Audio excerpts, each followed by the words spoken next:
The show starts in 10, 9, 8, 7, 6, 5, 4, 3, 2, 1, go.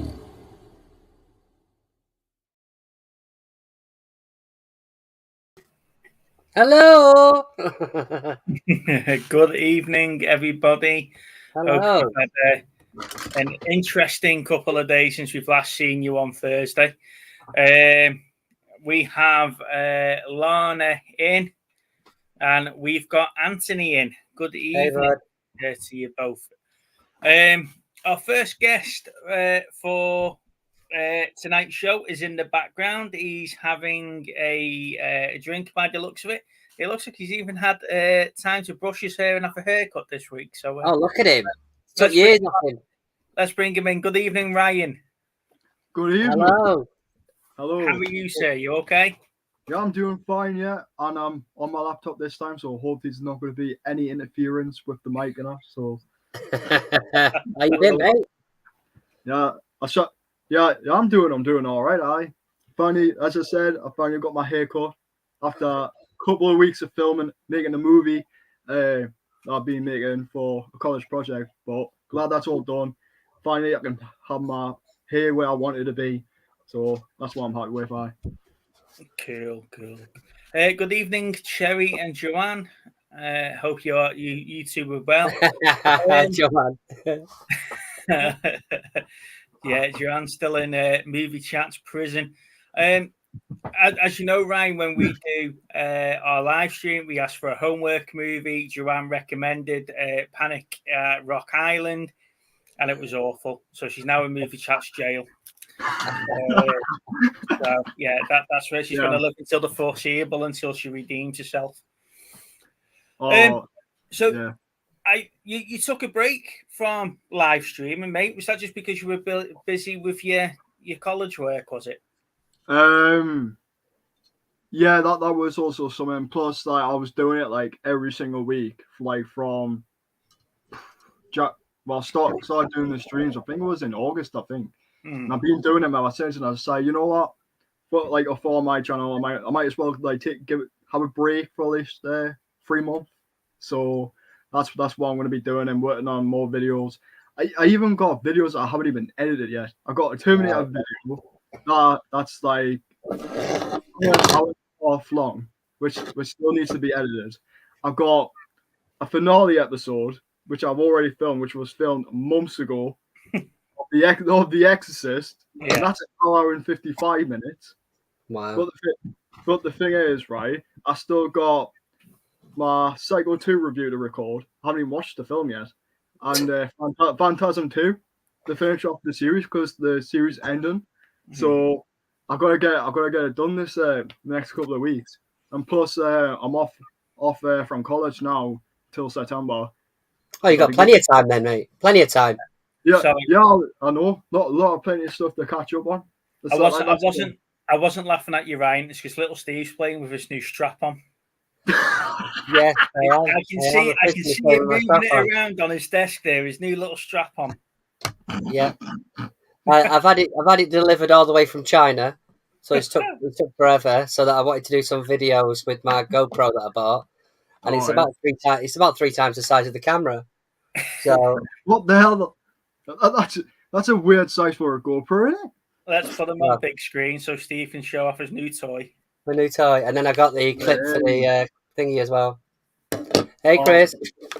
So, but yeah, I was dead excited and showing the lads earlier on, Steve and Chris, and the response was, "You won't use it." I was like, "Thanks, mate." Have you used the GoPro yet? Yeah, I had a go of it a few weeks back, but because I didn't have these, the video was all over the show. So I had to scrap it off because 1 minute it's portrait, the next minute it's landscape. Yeah, I get where you're going from there. Yeah. So I was like, "No, I'm gonna order one." But I ordered one, not thinking about it, and it's literally took about a month to turn up. So But Yeah. like I say, I'm hoping to get out and get some recordings now. So that's the idea. Mm-hmm. Kathy's saying she's brought Chris some ducks. I'll tell you, he's got genius, isn't it? It is. This is a great idea. Look, guys, if any of you want to buy prizes for a competition that we want to run, and you guys manage it yourselves, that's great. We can do that. That's not a problem. I don't mind facilitating that. He's a legend in my book, honestly. It is. I don't know how that bloody worked out for him, but it did. So,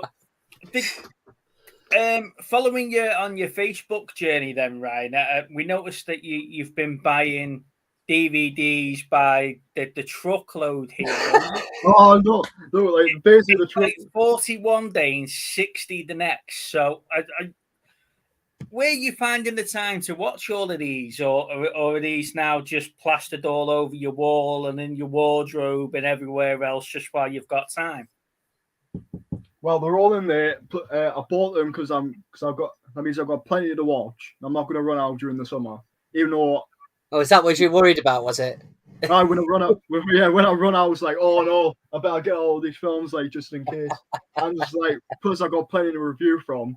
And I picked up some crackers. I tell you something. There's some amazing titles in there, which I cannot really tell like how many I've got now. I've got like so many. I must have like 500 or something like that for DVDs. And 150 of them you've bought in the last 3 weeks. I think he likes to take the piss here. This is the thing, mate. He likes it when other people buy shitloads of stuff, so he can just go on about it. Hang on, though, Steve. It's not just you that I pull for buying duplicates, though. I did message Ryan and saying, you are aware that you've got a copy of that already that you picked up 2 days ago. So it's not the duplicate police.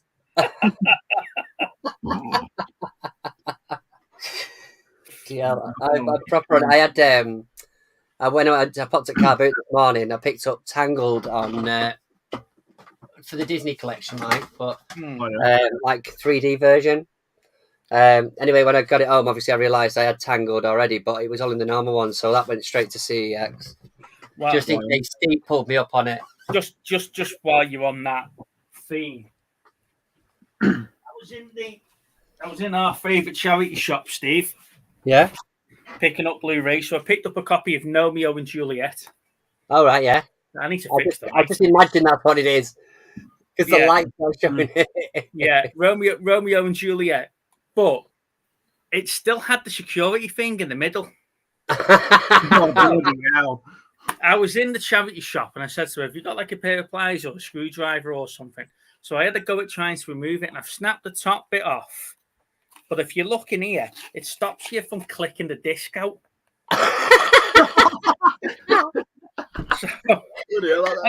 It's still in there. It's still in there. The little, you see, but you can't get the disc out. So she said, do you want that one for free? Yeah, go on then. But you literally can't watch it. I can't watch it. I need to get a pair of pliers or something, needle nose pliers down it. And let's just hope when I pull it out, I don't scratch the flipping disc in it now.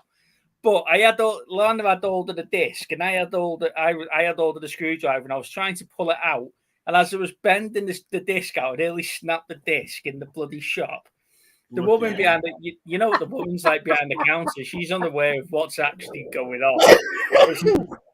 Here's me with this great big bloody screwdriver. It'll take you an hour and a half to get it out, and then you realise it's not worth actually watching. I'm just going to snap the case, I reckon, and just get a replacement case. It's the only thing what you can do to get one of those security things, though. I walk into one of the shops and go, do you mind if you just get the security tag out for me?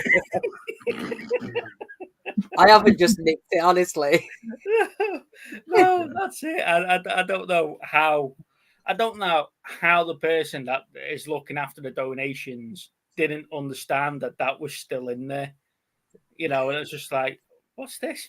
Good evening, Mark. Evening, Lisa. It's okay, Lisa. I hope you're doing well. Hope it's not too sore. Mark's Blue Harvest, isn't it? Yeah, I was looking through his store the other day. There's some awesome stuff on his store, mate. Yeah.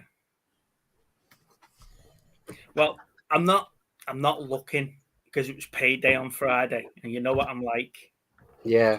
trying to be good. It's birthday month as well this month, so I don't know what the birthday fairy's bringing me. So, is it? What is it this year, Steve? The big 4-0. Mate, it's the same as you. Don't forget, you're older than me. Not as old as I Chris think Hayden. so long ago. Yeah, you are older than me. Respect your elders. So I don't know what the birthday fairy is going to bring me. So walking around the shops and in all the model shops and stuff like that, it's hard for me not to pick stuff up. I was in Smith's Friday, and it was hard not to buy Transformers because they had them on offer, and I don't know what I'm getting. Yeah, I don't know what I'm getting for my birthday. So birthday's the 20th, Cherry, 20th of July. 20th. I don't know. So, I tell you what we watched today. Just random jump across. We watched that Man versus Bee. Oh, very good. The Rowan Atkinson thing. It's quite funny. It's like a talking Mr. Bean.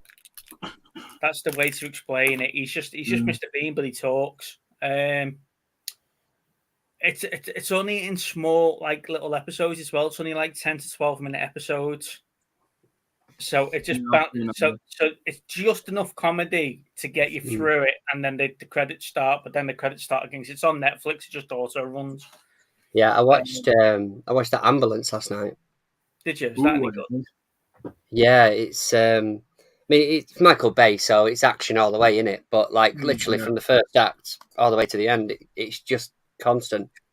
Yeah, but it's not a bad movie, to be fair. I could enjoy it. Basically, it's just the world's longest car chase. That's basically what it is. That's narrowed it down for me. Cheers for that, mate. That's basically the review in a nutshell, isn't it? Yeah, the world's longest car chase. Yeah, it's when like they're trying to perform a procedure on the guy in the back, the policeman in the back of the ambulance. So this car chase is going at 20 miles an hour because they're trying to hang back to sort of give them the space, but in the same breath, they're obviously trying to be make it stable so that they could perform this operation on the cop. It's like 20 miles an hour down the freeway or whatever. But anyway, one of the things I'd been to when I've been to Car Boots this morning, one of the things I picked up was pretty cool. Is a little Jessica Rabbit. That's cool, Dad. 1987, which is pretty cool. I mean, I don't know if it's going to focus, but 1987. Yeah, I thought that was a nice little addition. Cost me all of about 50p, if that. Not bad. But yeah, so I sort of decided I was going to put some on last night because there was nothing on telly, so I put that on and enjoyed it, mate. Oh, okay. So it's definitely worth a watch then. Yeah, it's definitely a watch. I'm trying to think who the other actor is in it. So Ryan looks like he's picked up a couple of. What you get? Yeah, but it's Jingle All the Way. Oh yeah. Arnold Schwarzenegger's home. No way, that's well cool. No, I saw him in the no way. I saw him in the comic shop by us up in Birkenhead, but he was dressed as Turbo Man. Really? I'm actually really jealous now because that's the one I'm been trying to look for. Right. Yeah, because I've got these off Amazon, right? Because I had a £5 Hey, David. Yeah, and I redeemed it. I've got these for just like under like 10 quid. Wow. Yeah, he was. I saw them because I'd look out for my pops for like the computer games and stuff, Halo and Destiny and stuff like that. And when I saw him dressed as Turbo Man, I thought, that's pretty cool. So Friday morning, my parcel arrived from CEX, the one that I'd ordered with vouchers that I had, Steve. I'm telling you now, it was the only one. It was in York. It was the only one in the company, but it looks absolutely immaculate. So it's a 7-disc complete series. Your Defenders. Yeah, I'm well chuffed with that. I mean, you always take a bit of a gamble when you order it off CEX, but the casing looks brand new. There's not a scratch on it or anything. Gorgeous. Well, I got my farm. I think it was. Although it was paid by vouchers, I think it was 35. but they go for about 50, 60 on eBay. You went up, didn't you? Because the one I got was the 3-disc set. I thought yours was the 5, or is yours only the 3? The 3 or the 5, I don't know. Because there's a 3, a 5, and a 7, but the 7's a difficult one to get hold of. 5. Yeah, so yours is the 5-disc. Yeah. But yeah, long story short, though, Ryan, he only bought his because I bought mine. Oh, that's all it is. It's not that at all. I'd said the other week on chat, and you can listen to it back. I'd said I want to concentrate on a lot of the TV programs and cartoons that I grew up with. Now I think, and that's where I'm going with this. Obviously, I've got the Dungeons and Dragons. I've got the Thundercats. What else have I got? I've got Lost Cities of Gold, and a few others, and then obviously Thunderbirds. So I'm getting there. But it's going to take a while.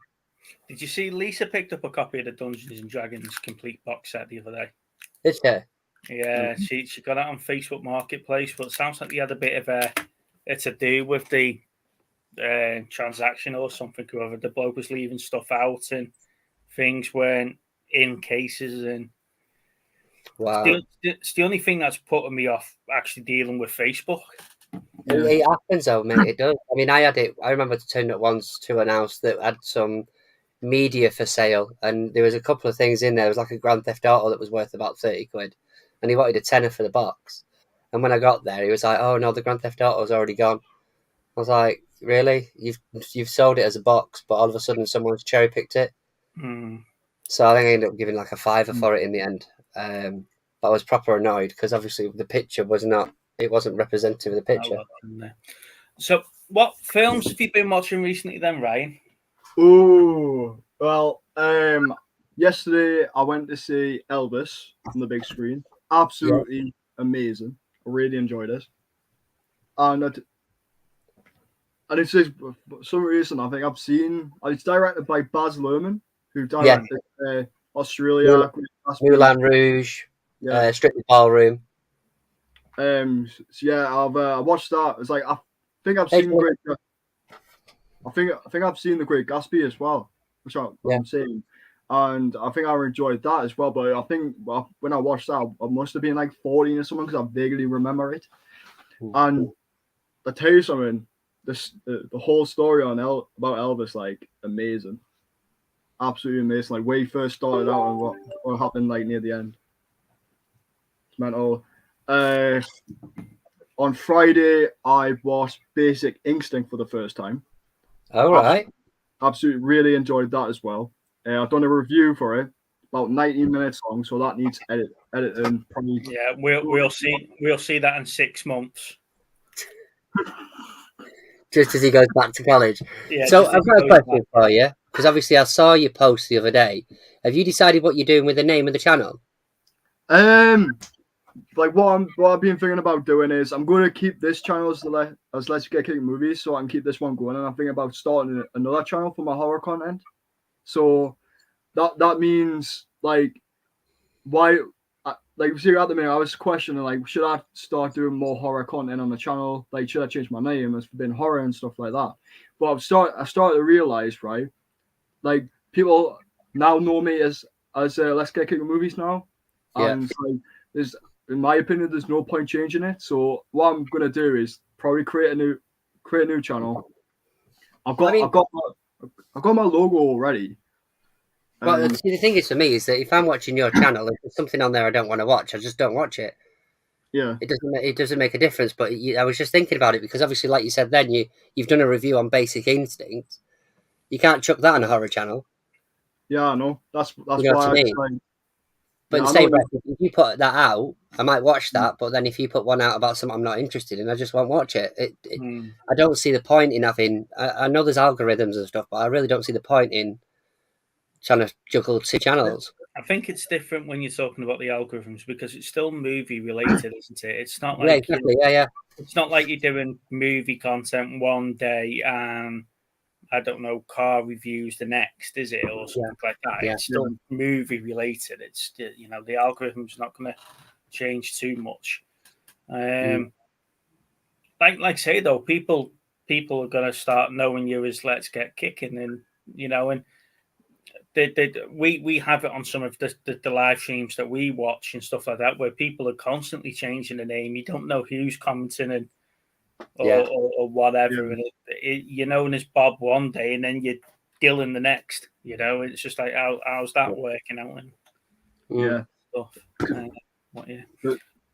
Because that's what I was that's what I've been thinking like the past couple of days. Like I might as well just keep it as where I am, because I've been such a long way, because I started out as Ryan of Beard House Movies, which was so crap, right? Yeah.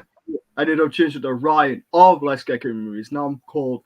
Now I took the Ryan of off, and I still say Ryan of Let's Get Kicking Movies, because I am Ryan of Let's Get Kicking Movies. And so that's why I decided, you know what, just keep the name, and like if anything changes in the next couple of months or something, I'll just like I won't change the name. I'll just create like another channel. Yeah. And he'll be like P Diddy, and he just keeps dropping part of the name. Yeah. The YouTuber formerly known as Ryan. Yeah. Movies, and then just K movies. Yeah. Mental. Stevie, what have you been watching since Thursday, mate?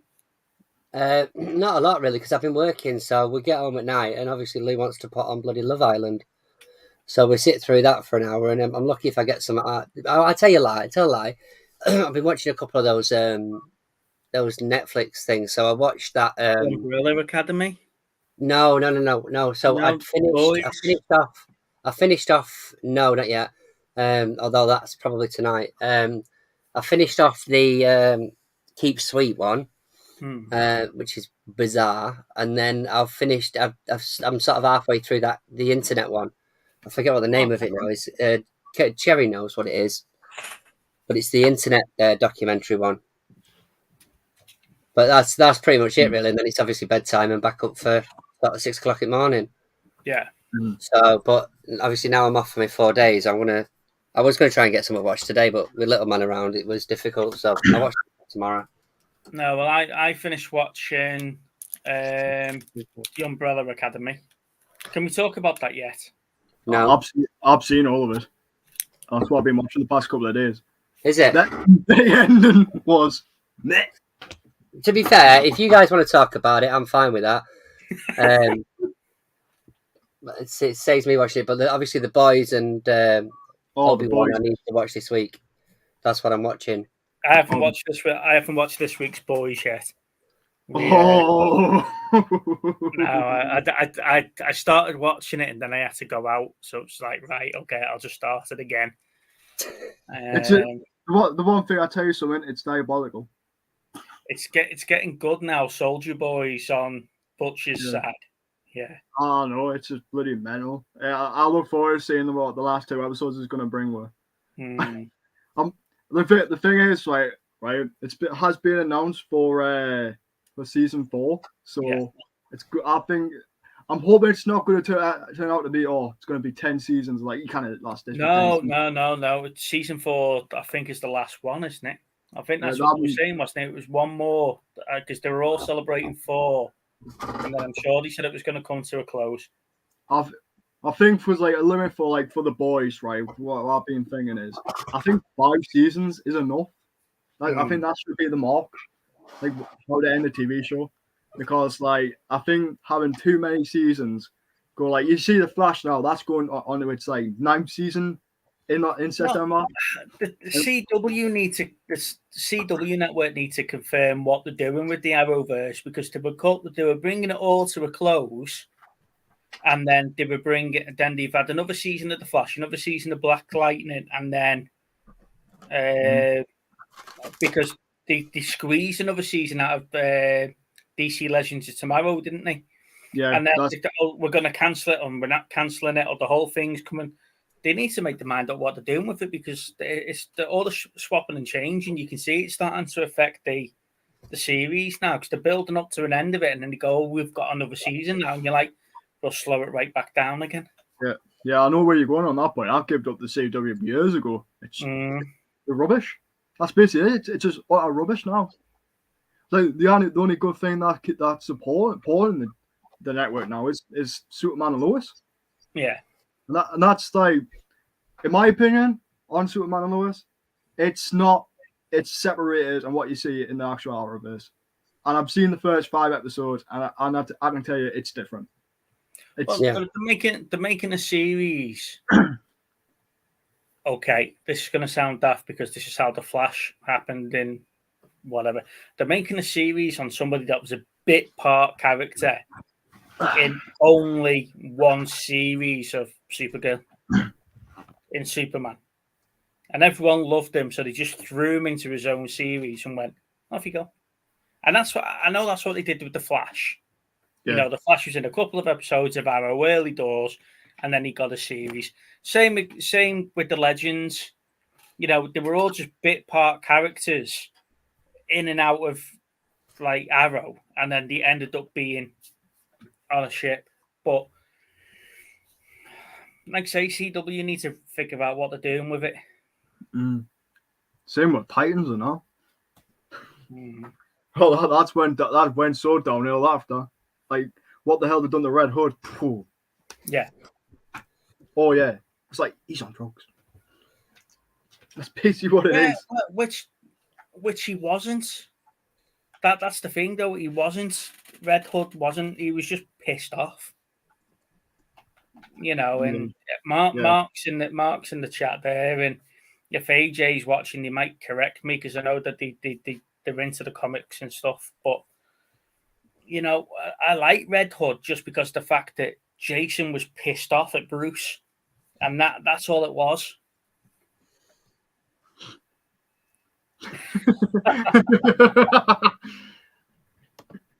Yeah, I'm trying to be good. I'm talking about stuff. You should have already watched this. Titans was so last year. Last year. Yeah, Titans, right? Right, the first season of Titans was brilliant. Yeah. It's brilliant. Something different, and it focused on Raven. It's like Raven's like own story, like about her like becoming how to gain powers and how to stop Trigon, and the waste of Trigon as well. That was a wasted opportunity in the first episode of season 2. It's like Starfire. Starfire's another one.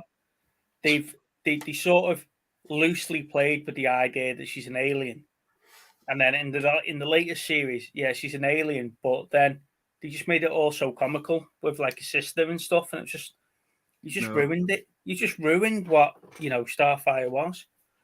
Yeah. And the only decent season now left in that universe that they're supposed to be in, right, is Doom Patrol. That's the only thing that lives up to it. And Doom Patrol's amazing. Well, except for season 3. Well, I'll call it the filler series. But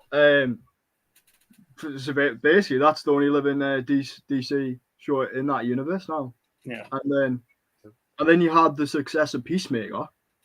Yeah. Like, that was brilliant, written by James Gunn, and it was what everyone wanted. But like from a continuation from Suicide Squad, and like now then you got this GCPD, aka the Arkham Asylum series. Yeah. I don't even know when that's coming.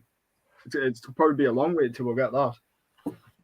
Well, again, that's another one they need to decide if they're making, because it's been on, it's off. It's been on, it's off.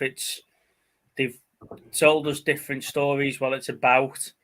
Different cast members are saying that they're not signing into the series now, which is changing the story. I don't know. I don't. Everyone knows my views on the Batman. Yeah, no. And I think the series that were going to be built on the back of that, they were hoping that a lot more people would take it as being a serious Batman and stuff like that. And it just it fell short on so many levels for me. The Batman did. Plus, it's too long as well. That's another thing. I think it should have been at least like 2 hours long at max. Well, Steve watched it last, didn't you, mate? And there was you were counting the natural ending points, and it was like 3 different points that film could have. Yeah, because you're a dick. Three different times that film should have ended. Which, yeah, I mean, although Steve didn't spoil the film, he did point out that it should have ended about 12 times before it actually ended.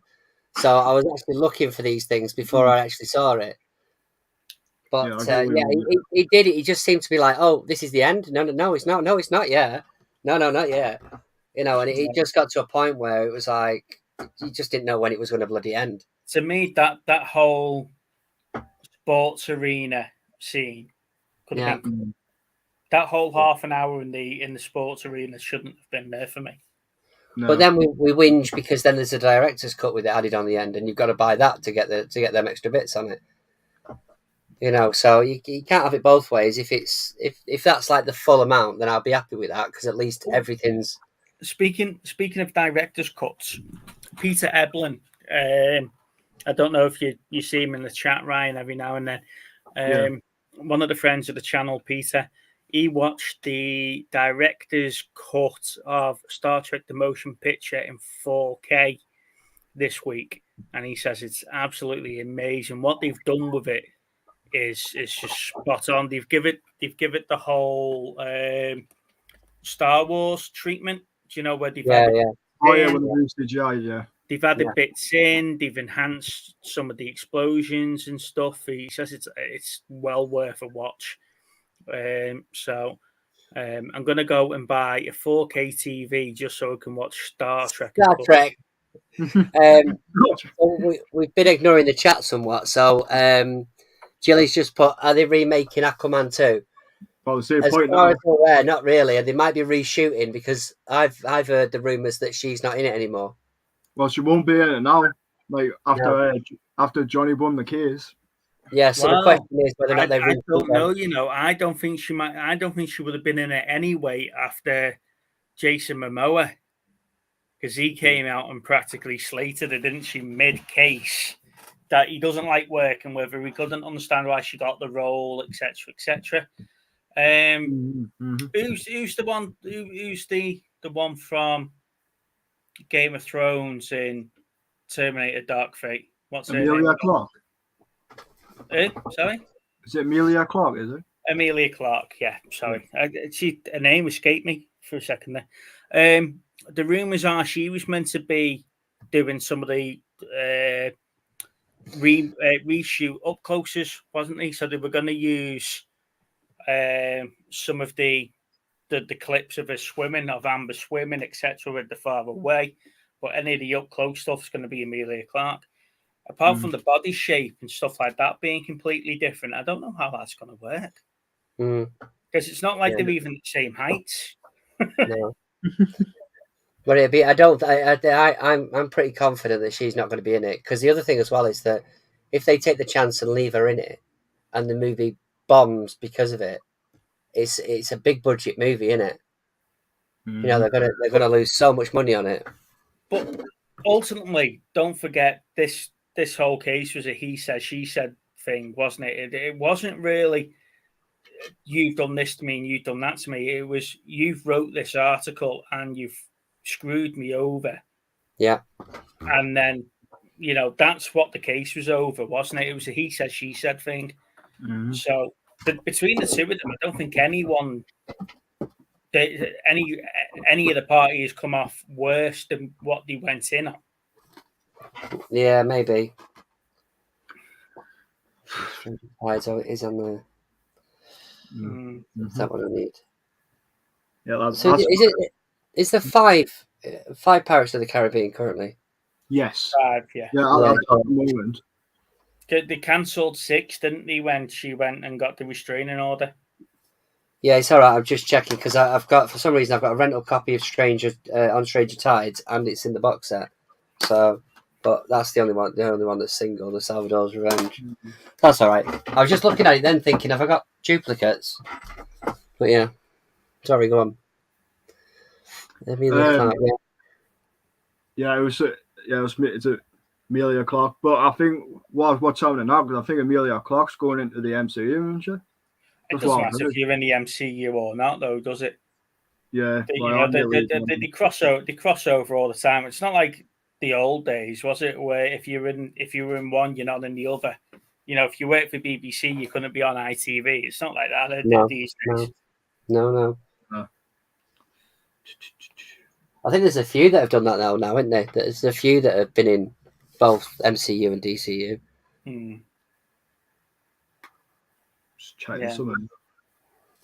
Well, Michael Keaton, for example, he was Batman, wasn't he? Then he was the Vulture, and Christian Bale's done it. He's played DC as Batman. He's now the new bad guy in Thor: Love and Thunder. I'm sure Chris Evans has crossed over on a few, hasn't he? It might be voice actors in DC, but I'm sure he has. He's played about 5 or 6 different characters, hasn't he, for different things? Has he? I know. So just on a slightly different topic. When I went to Car Boot this morning, I picked up Hocus Pocus on Blu-ray for £1, which was pretty cool. But it's anniversary edition. It's really nice, actually. It's got like a booklet in it and everything. I was just looking because I'm sure I had it, but it's probably in a box up in the loft. But this is the anniversary edition, so I'll keep this one because of the sleeve on it. We tried watching that a couple of weeks ago as homework, didn't we? Hocus Pocus. I just couldn't get it. There's new to Blu-ray limited edition, 40-page film booklet, and 140 minutes of bonus. But I was chuckling to myself earlier because I picked up it's a BBC 3-parter of Dracula, 2020. I've never seen it, but obviously it's BBC. The first two episodes are good, and the last episode's crap. But you see, what I was chuckling at, right, was obviously with something like this, it says 140 minutes of bonus. Now, the sort of clincher to buying this is it includes over 20 minutes of bonus content on a Blu-ray. And I was sort of like, right, that's not going to get anybody involved there, is it? Nobody's going to be like, oh, it's got 20 minutes on it. Bloody hell. It's another half of episode. I'm going to give that one a go. But I was well chuffed with that for like 50p a pound. But I didn't get there until about half an hour after it opened. So the fact that it was still sat there, I don't know why. It's a good film. Because no one really wants to admit they now own a copy of Hocus Pocus on Blu-ray. Look, I'm not bothered about that. It's for the Disney collection. But saying that, coming from the man that has got a copy of Mean Girls on Blu-ray, that's not just Mean Girls, though, is it? Not just Mean Girls now, though, Steve, is it? Mean Girls 2. God. Yes, he did. Do you know, he bought a copy of Mean Girls 2, right? And then he tried to play it off the fact it's for banter purposes. No, he just loves Mean Girls. Let's not beat around the bush. Oh, mental. I'm not going to lie, like Ryan, privately, he messaged me and asked me to borrow it. Oh, I do. Like, after you've watched it, Steve, can I ever watch it? I need a window scraper for when the ice comes. I need something to get it off. Yeah, that's something. But yeah, it weren't too bad this morning. I got some bits that I traded in and got some more bits for it. So, predominantly, I think I got PS4 games pretty cheap. So I went in with CX, traded them in, and got some decent stuff out of it, I think. So I've got another one for the Arrow collection as well, which is always good. Ooh, Hired to Kill. What? Hired to Kill. I think I've heard of that one. It's a 1990s film, but the guy, the main guy, it's got Oliver Reed in it, right? But the main guy on the front, I was looking at it going, I know him from somewhere, and I can see his face. 2 seconds. So it depends which one. The guy in the middle. That jawline, I know now where it's from, but can you figure out where that's from, Steve? Let's have a look. 2 seconds. That guy in the middle, can you figure out where he's from? I do not know. Go on. Mortal Kombat Annihilation. Wait, what? Mortal Kombat Annihilation. Oh, no. Come off it. Who did he play? Huh? Who did he play? Oh, what was it? The main boss guy. On number 2. Oh, Emperor. It's not Shao Kahn, is it? It is Shao Kahn, isn't it? The Emperor. I don't know. Because I've actually got it, because I searched it earlier. I've got it on here, so I'll find out now. What he played, yeah, Shao Kahn. Shao Kahn, yeah. There you go. Yeah, he was Shao Kahn, but it's just the jawline. He was very distinctive. I'm remembering me something. But then, like I say, Oliver Reed's in it as well, and he's obviously he's a classic actor, isn't he? So, ladies and gents, I have put the link in the chat. Help yourself if you want to come on. And like I say, tonight is Movie Chats Extra, so it is just a free for all. Come on, have a chat, tell us what you've been watching, etc. And it's just a bit more of relaxed atmosphere than our normal fast-paced show on a Thursday. Yeah. Fast-paced, where little Steve gets every question wrong. It's easier when you sat there with the facts in front of you, isn't it, Steve? It is easy when I'm sat here with the facts Of in front of me. 1986, who was best director? That's why I'm on this side of the screen, though, Steve. Don't forget. You see, the thing is, the first sort of few episodes, I had to argue with him, Ryan, because he'd go, "So who's the best director? Who's the director of 1986 that won the Oscar or whatever?" But it obviously, when you look at it the way he was looking at it, it was 1985's. So you start going, no. I'm telling you now, the guy who did Apocalypse Now, he would have won it, Oliver Stone or whatever. He's going, no, he's not. Someone completely different. The year is 1986. So when you put Best Director in 1986, it just happens to be a director that made the film from 1985. It doesn't mean he's not the best director for 1986. You just want me to have a look at 1987 so you can have a pot shot of who gets it in 86. Because that's the point, isn't it? If you're too lazy to do your Francis Ford Coppola. Yeah, Francis, Ford Coppola, yeah. Because I've got the film, but I haven't seen it yet. I think I've got the Redux edition. Yeah, I've got a nice edition of that actually. Apocalypse Now. Is that the final cut? Is this? Oh, where the bloody hell is that now? Unless it's on. Because you got the Redux, and then you got the final cut. Yeah, there it is. Got it. It's the. That's a really nice edition now. Yeah, it's a 3-disc collector's edition, but it's got all sorts of booklets in it and stuff.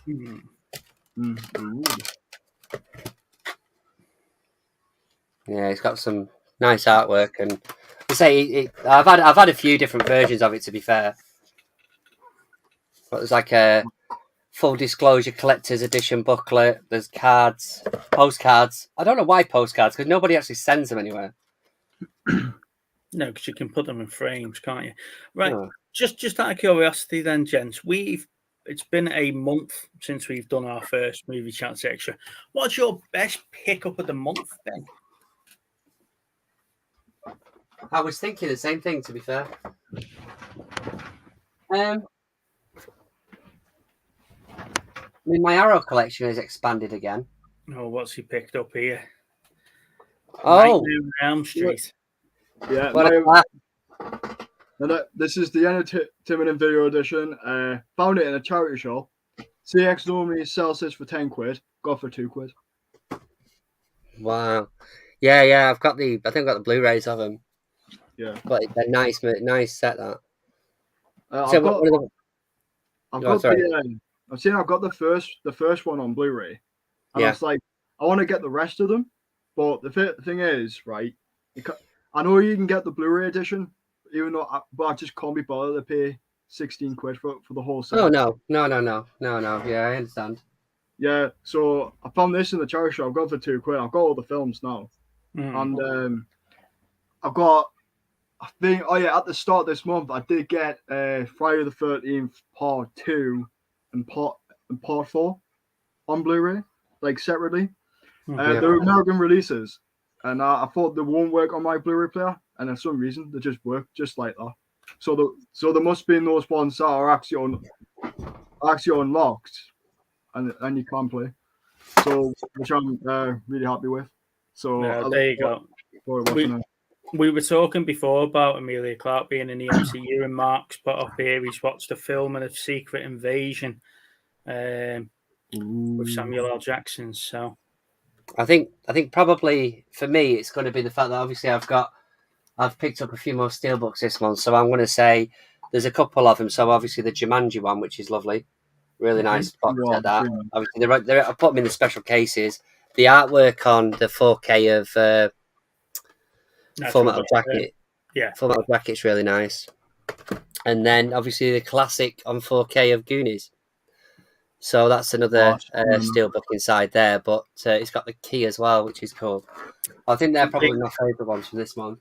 The CX up by us, Steve, got a lot more steelbooks in. Okay, so why have you not video called me? Because you told why? You said I can't be doing this all the time, you know. That's what I said that day. But yeah, there's loads of them. For me, my best pickup has to be the Italian job. Yes, they are awesome. Them. Oh, that's beautiful. That's pretty beautiful. So there was three. I'll put them this side because Kathy told me off last time because it was in the chat. There was 3 of them in the packet. So 3 for £20. Now these are brilliant. I love them. So I need to get some A3 frames for them. Yeah. Turn it the right way around so you can see it properly. They are really cool. Are they? Oh, they look nice. Smart as well. Now, I did have to talk Lana into letting me put them up in the hallway, Steve. Oh, so you've compromised and gone for the hallway now? We've compromised and gone for the hallway. And what's she getting out of this? That she gets to put a taxiway sign up. Oh, fair enough. That she's got. Do you know, from Manchester Airport, do you know when you actually land on the runway and you see the big signs, the one-way signs? We've got one of them in the spare room. Oh, so Manchester Airport no longer have one? Manchester Airport no longer has a whiskey sign. It's in our spare room. But yeah, so these have to be the best pickups for me. Yeah. I mean, like I said, they are really cool, aren't they? I can't get. I've got mine. I mean, I've still got my picture here of the. I can do it without knocking everything off. Yeah. So that's my canvas of Italian job. Yeah. Cool. Looks like it's done by the same type of artwork, the pencil drawings. Probably, but I want to get some off Nate.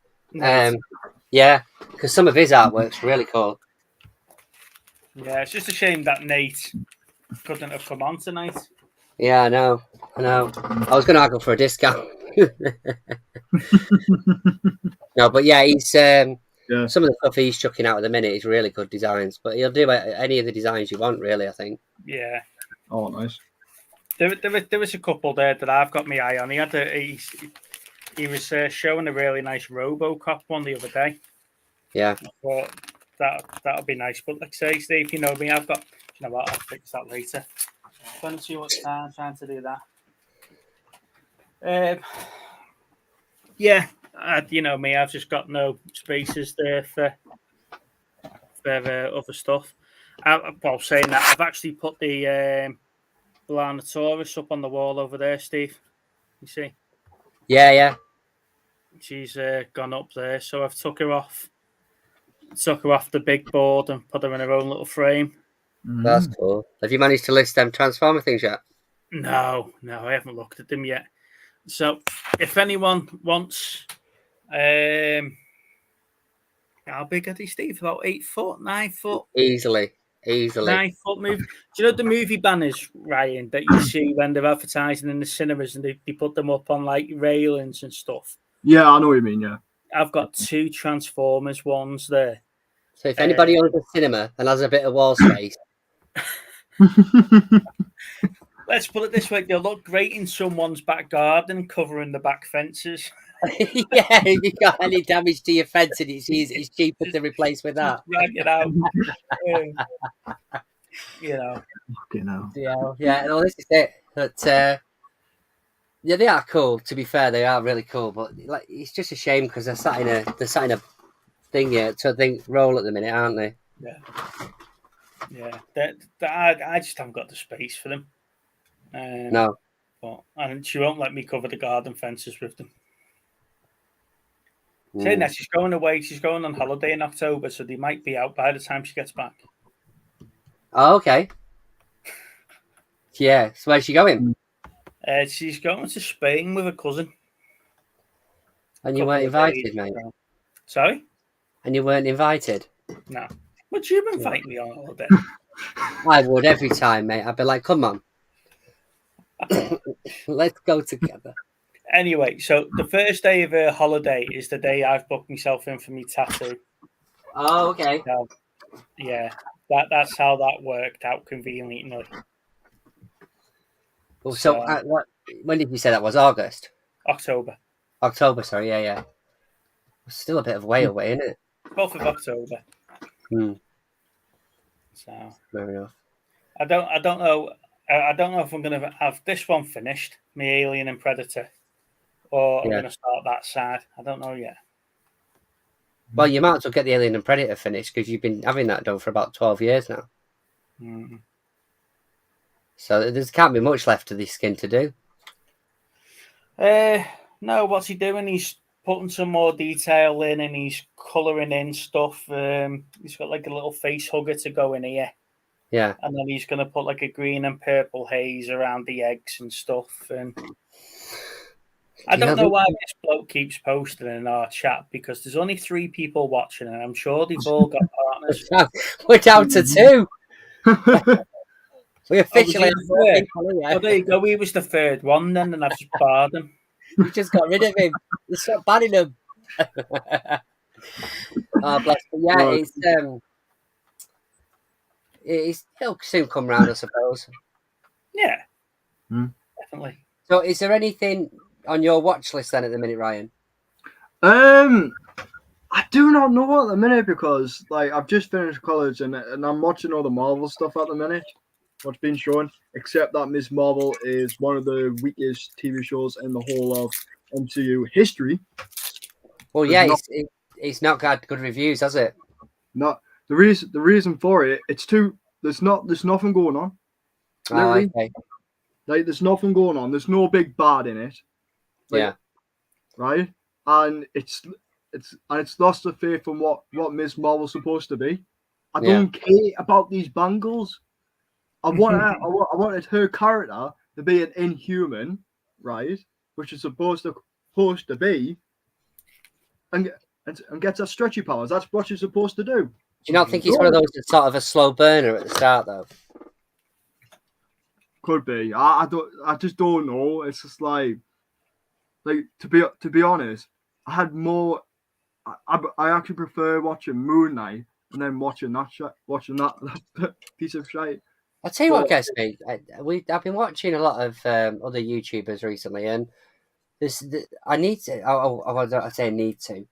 As a collector, my need is to collect, and the thing is, there's people that are getting bootleg, like copies of especially like the Marvel stuff, because obviously Disney aren't releasing them. No. But God knows where they get them from. It's like there's somebody on Instagram or something. It is. About getting a copy of the film. But basically, any of these stuff that aren't because the biggest annoying thing about it, obviously, is you have to subscribe to Disney Plus to be able to view these programs. But there is literally people putting essentially fakes out. Yeah, there'll be DVD or Blu-ray ripping them, won't they? Yeah. They're Blu-ray quality. In fact, I think some of them might have been 4K, but they're definitely Blu-ray quality. Speak to the newest member of our Facebook chat. Yeah. In the extras. Yeah. Yeah. Speak to the newest member of the Facebook of the extras chat and ask them where they get theirs from because they had some sent to them and it was custom artwork, custom discs. Yeah. A lot. And ask them where they got theirs from. It'd just be nice to have them in the collection, but the thing is that it's just so annoying. I like WandaVision, I do like WandaVision, and I'd like to have a physical media copy of that. Mm-hmm. Well, this goes back to what I was saying to you about my subscription idea for Disney Plus. Yeah. Having the Disney membership thing where you could buy these Disney exclusives and you get like a teddy, or you get points or whatever. When you get so many points, you get something for free, or if you got Disney exclusive Blu-rays of all the Marvel stuff, for example, or all the Star Wars stuff, then I'll probably if you got like a poster or an exclusive collectible or something like that. If you bought the complete Skywalker saga, for example, and you got a limited edition collector's piece, I would spend my money. I mean, the thing is, like, if you look at something like Halo as an example right now, obviously Halo's going on to Channel 5 through Paramount. Does that mean that they're going to release a series on a Blu-ray? Because if you look at it, the majority of Netflix is difficult to get unless it's a Criterion collection or something like that. So you've got like Uncut Gems as an example. That's a £40-50 Blu-ray because of the collection that it's under. But realistically, they're not going to release it on a general release. And then you've got like Amazon. I've picked up, that Palm Springs. I think it's Palm Springs. Oh yeah. I picked that up off eBay the other day, and I enjoyed it. It's a decent. I think it's a relatively decent movie, but I like the actor that's in it. So I don't have a problem with sort of getting that one. But most of the stuff that goes onto these streaming services, especially if they're exclusive, it's either ages before they come out, and especially with Disney, Disney won't release them. They just won't. I'm sure of it. But it's just annoying because you want to have them as part of your... I've got 30 odd bloody movies or whatever it is they've released. So to bring out the series that tie in with them, it's annoying that they just don't do that. But what's going on here? Don't know. I've put them in timeout. Who the fuck is that? Don't know. Some new person to the channel. Just ignore them. Oh, right, fair enough. But yeah, and that's what I'm saying.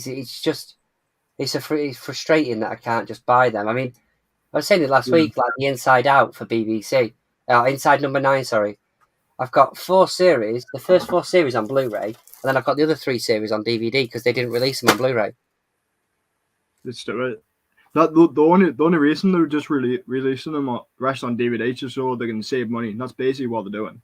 Yeah, I know, but the continuity unless the Blu-ray sales didn't justify them releasing them on Blu-ray. Yeah, I know, but it's just, especially someone like Disney who have prided themselves on releasing, retail DVDs and Blu-rays for as long as I can remember, and videos for that matter. I've got such a collection that I can't even get the collection, and especially MCU. MCU is so collectible. Mm-hmm. So yeah. Is it we? You look bored. Oh, we're not bored, mate. We're just enjoying the chat. Oh, that's always nice. And on that note, he's gone. Bye. I've been the same pet. Yeah, we've got the idiot there, haven't we? Don't get me wrong. I don't mind swearing. I don't mind, people having a laugh and a joke and stuff. But when you're not regular to the channel, at least try and make an effort on the first time that you're on the channel. Yeah, I know, mate. It don't matter. I'm not fucking out. Jog on. Well, that's trolls for you. Well, like I say, that's just my opinion on it. I think that if you can find, if these people get bootlegs of it, then fair play to them. Do you know what I mean? Because at the end of the day, if the companies aren't going to release them, so it's basically it's only the way you're going to get them at half of these days. Well, you're sort of held to ransom in that respect, aren't you? Because if you are sort of a genuine person, then you're going to have to subscribe to watch them. Mm-hmm. Yeah. No, as I said, I had ideas. We've talked about it previously on our show, haven't we, Steve? About if we were Disney or whatever, and having like an exclusive members club or something like that. That you pay a little bit more for it, but then you get something for it. Limited edition lightsabers or limited edition Mickey Mouses or something like that. You know, some big like alien thing for the new release now that they own 20th Century Fox and stuff like that. You know, I think it's going to be interesting now. Bungie have sold out to Sony because the Bungie obviously did, you know, the original Halo games. You do Destiny and whatever else now, and now we've got a Halo series. I'm just thinking, evening, Peter. I'm just thinking, are we going to get a Destiny series now? Because they're not just bought by Sony; they're bought by Sony Entertainment, who released all the films and all the TV stuff. Yeah. So I'm wondering, is that the way that we're going to go? And we might get like a marathon series or something, which is Bungie's original game series that they released before Halo. You know, on that note, is there any of the games that you would like to see being made into a series? Ooh. Hard question, this. It's like, because there's many games I would like to see as a TV series, or I think mine would be like, there was a game that came out in, I think it was 2010. I think it's like it is based on a comic book series as well, and it's called the Darkness. Yeah, I know which one you mean. Yeah, because like I've sat down, I played the first game, didn't really enjoy it, but then I played the second game, Darkness Part 2, and it was brilliant. The story, like telling towards that whole story, is brilliant, and it could be told like on like in a TV series or something like that. You have so much material that could be used, and it's something new that hasn't been done before, and that's what they're missing. And it's basically it's just a gangster who's got supernatural powers. That's basically what it is, you know, and that's something new that they could put towards the table, and it was supposed to become in a film as well. But I think it's been put in development hell for years though. Yeah, that's a good point. Give us Legend of Zelda or Metroid. Sorry. They give us a cartoon of Zelda. Did you ever watch that? Oh, that goes back some years, doesn't it? Was that the 90s? Yeah. That was the time when they had, what was that other one? That Nintendo one? Was that Nintendo Boy or something? I don't know. I can't remember that. I think it was literally called Nintendo Boy or something, and that was like one of those Saturday morning TV programs. Sorry, I'm just checking my YouTube studio because I've just had a notification that we've been reported to YouTube. Wait, what? Okay. That'll be that guy, won't it? Whoever it was before, yeah. Oh well. Let's see what they say. Legend is they had the Zelda cartoon roughly the same time they had like a Mario and Luigi cartoon, didn't they? When they that was it. Yeah, same sort of time. They had the second lot of Yoshi cartoons, didn't they? But yeah, Zelda should be good. I know we've already had a movie version of it, but I'd like to see Doom as a series. I'd like to see them go through boot camp, the first couple of episodes, get to know the troops, and then you see what happens on the space station or whichever realm they've got to go through to, and you see the build up to it, and then the last couple of episodes could them actually fighting the demons and the monsters and stuff. But that was it. Captain N. It was Captain N. Game Master. That was the one. Sorry, I've just had a look it up. That was the one from the 90s. Yeah, you know, build it up in a sort of like a Band of Brothers type of scenario. The first 2 or 3 episodes is them actually going through some sort of training. I don't remember that. Yeah, I remember it because it was like the sort of lower characters on the Nintendo roster, should we say? So it didn't have your Mario in there or anything, but it was a few. There was like a few characters in Dragon and stuff like that. Yeah. But yeah, that'd be interesting. Is there anything, just out of curiosity, Ryan? Is there anything any sort of horror movies are out at the minute that you've seen recently that you'd recommend to anybody? For one, no, just like I say, because there hasn't been like that many horror movies that's been released at the cinema lately. I have, Yeah. but some of them are being a bit meh. Because I went to see Men a couple of weeks ago, and that was a whole total pile of crap. I was wondering what the hell I was watching. But the Black Phone that has come out last week, I've really enjoyed that. Yeah, Black Phone. Yeah, it looks really good. I really that's something I really enjoyed.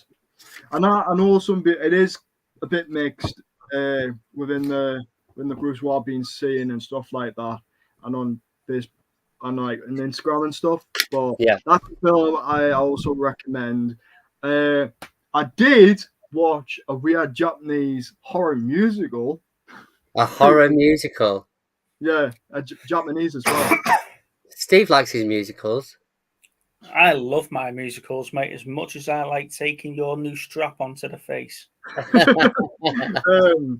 It's basically like what it is. It's basically about these this family who moved to this countryside and they started to own this like basically it's like guest house and stuff for travelers to come stay at.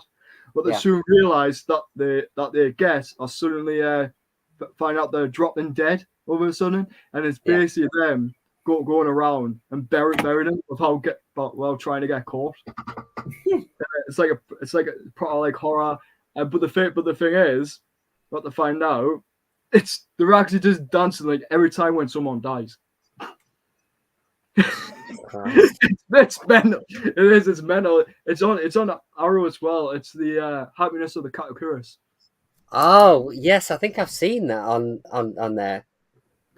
It's a mad film, like and something different. Like I think it's directed by Takeshi Miike, who directed Ichi the Killer, Audition, the Dead or Alive trilogy.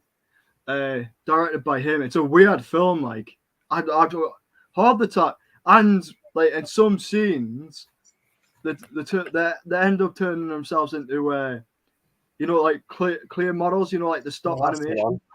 Yeah, that's the one I've got. Yeah, that is a mental film.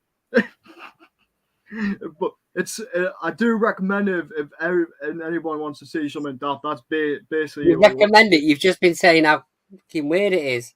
That's the whole point. I like weird stuff. I should have done a review for it though. Steve won't watch it because it's not got Lindsay Lohan in it. I knew I'd seen it. It's available in bloody Grantham. Because that artwork's quite distinctive, isn't it? Yeah, but if you see the inside artwork, I'll quickly get off my shelf now. I'll show you the inside artwork. It's basically like a weird version of The Sound of Music. So the Blu-ray and DVD version from Arrow is £10. The one disc edition, is Blu-ray, is £12. That makes no sense at all. Yeah, Steve. Go on. Show me the artwork. If I can get better lighting, mate. The lighting's a bit crap. Yes, yeah. Yeah, it's just a weird. It's just like a recreation of The Sound of Music. That poster. So you would recommend it, but it was weird. It's weird. It's weird, right? But I do recommend it because how well it was filmed, and in some cases it does have stop animation. Right. Yeah. It's so weird. It's like it's one of those obscure films that you see on Arrow itself, and that's why I liked it, because I do like my weird stuff. I like my B movie kind of stuff, like what you see on Arrow and that. And I've seen some weird stuff like. I still like. I got all these films up there, and I watched like videos from a couple of weeks ago. Oh yeah, I would think of it. I really that one is really bizarre, but it's brilliant. Yeah, with Debbie Harry in it. Right, you see a lot of Debbie Harry in that. And yeah, that's also brilliant. And the prosthetics on the videotapes, I tell you something, are mental. absolutely brilliant for a film like back during the early 80s. Yeah, there's one of those. Yeah, the Videodrome, the Arrow version of Videodrome, it's worth a fucking fortune. It's 52 quid to buy from CEX. Is that like a special edition? It's a 4-disc edition. Bloody hell. 52 quid. And but the thing is, mate, is that's the norm for some of these. And that's the strangest thing. So if I was just to buy the Blu-ray of it, it's 8 quid. But to buy the Arrow version, that's the 4-disc edition, it's 52 quid. It's madness. Or the DVD for £3. I see, because like my Phantasm collection I've got there, that was about like £41. But yeah, that's but you're getting a collection of films. That's the difference. Yeah. Because like you buy films and it's one of the rarest editions that you can find out there, and it sells ridiculous money on eBay. I was like, I got it for 40 odd quid, and it went down to 35 quid. I was like, oh, for Christ's sake, man. And I bought it for 40 odd quid. I could have waited and got 35, but it doesn't really matter now. But like when I got it, it was immaculate. Like and I still need to watch like half the films in that box set, even though that I heard the sequels are meant to be a bit over the top. Yeah, so I was because I've got a few like my before trilogy.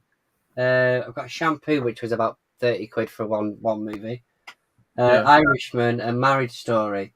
Now, Marriage Story, I got a Criterion Collection I got from Amazon, but the other ones, like the Irishman, that was like 30 quid. Didn't get me onto that. Like for a Criterion release for a film that was released on Netflix, it's been out for ages. That should be. That's like, really, that film should have had a normal standard release. Yeah, but that's my point. That's my point about the Netflix ones. Like I said, the one I mentioned earlier is the same. You know, they're bringing out a Criterion collection of it, but then it's super rare. So you're then paying, I say super rare, but it's limited edition, should we say. So you're paying sort of 30, 40 quid for the bloody thing for one movie. Is that how they get around it, though, with it being like a limited edition studio print? Yeah, well, this is it. But I think like Marriage Story is a really good movie. You know, it's got two massive actors in it. And I saw it on, and then I saw it on like Netflix or whatever it was. And then as soon as I realised it was coming out, I was like, I've got to pick that up because it was, I mean, it's not the lovey-dovey story because it's about a marriage breaking up. Yeah. Okay, on that point. The performances of it is just, they're brilliant performances. From like Adam Driver and Scarlett Johansson, in it. Like so going from your point about, you know, like Netflix and that. Yeah. Right? We're going on about Arrow. They were releasing the seasons of Narcos. Yeah. Which was like by Netflix. And I think didn't they only do the first 3 seasons, or was it the first 2 seasons? Oh, don't even get me started on that. The thing is the one for me on that. Orange is the New Black. Right, so Orange is the New Black was about 7 or 8 series. I struggle to find 5 and 6 on Blu-ray. If I want to go out and buy the whole box set on DVD, I can do that. But unless I'm getting imports, I'm stuck with like half of the series itself. And, and plus, you can't like once you go to the season that you're up to, you can't watch the next one. Like, well, no, I mean, like I say, I can on Netflix, and the fact that it's a Netflix exclusive, then chances are it's not going to disappear. But this is the thing about Netflix and stuff like that, is that they can take it off at any point. Do you know what I mean? And they could just go literally, well, we're going to do. I mean, Amazon's worse for it, to be fair, because you'll see a program and then realise that there's only one series and it's season 3 that's free. The rest of them you pay for. Well, Netflix bought Lucifer, didn't they? So the last 2 seasons of Lucifer were on Netflix. All 6 seasons of Lucifer have now been released to Netflix. So they must have bought the rights to the other 4 seasons, which is quite good because I've been starting to watch them again. And you forget how good the early seasons are, where no one really knows he's the devil, and he's still got that air of mystery about him. So there's stuff like that, but my biggest bugbear on it, though, Steve, is that when, especially for Amazon, with the latest series or the latest 2 series, chargeable. Yeah. You've watched 10 seasons of something and it's been free, and when Yeah. the last series is chargeable.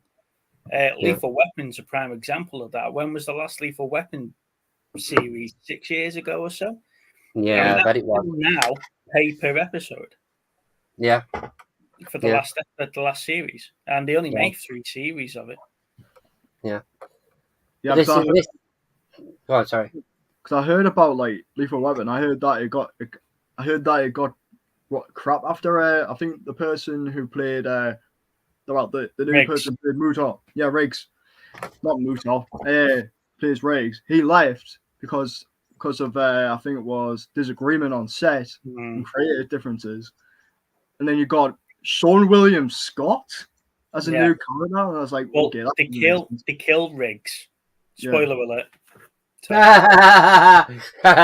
it's a good job. I've got the movies. We'll go back on that one. They killed Riggs.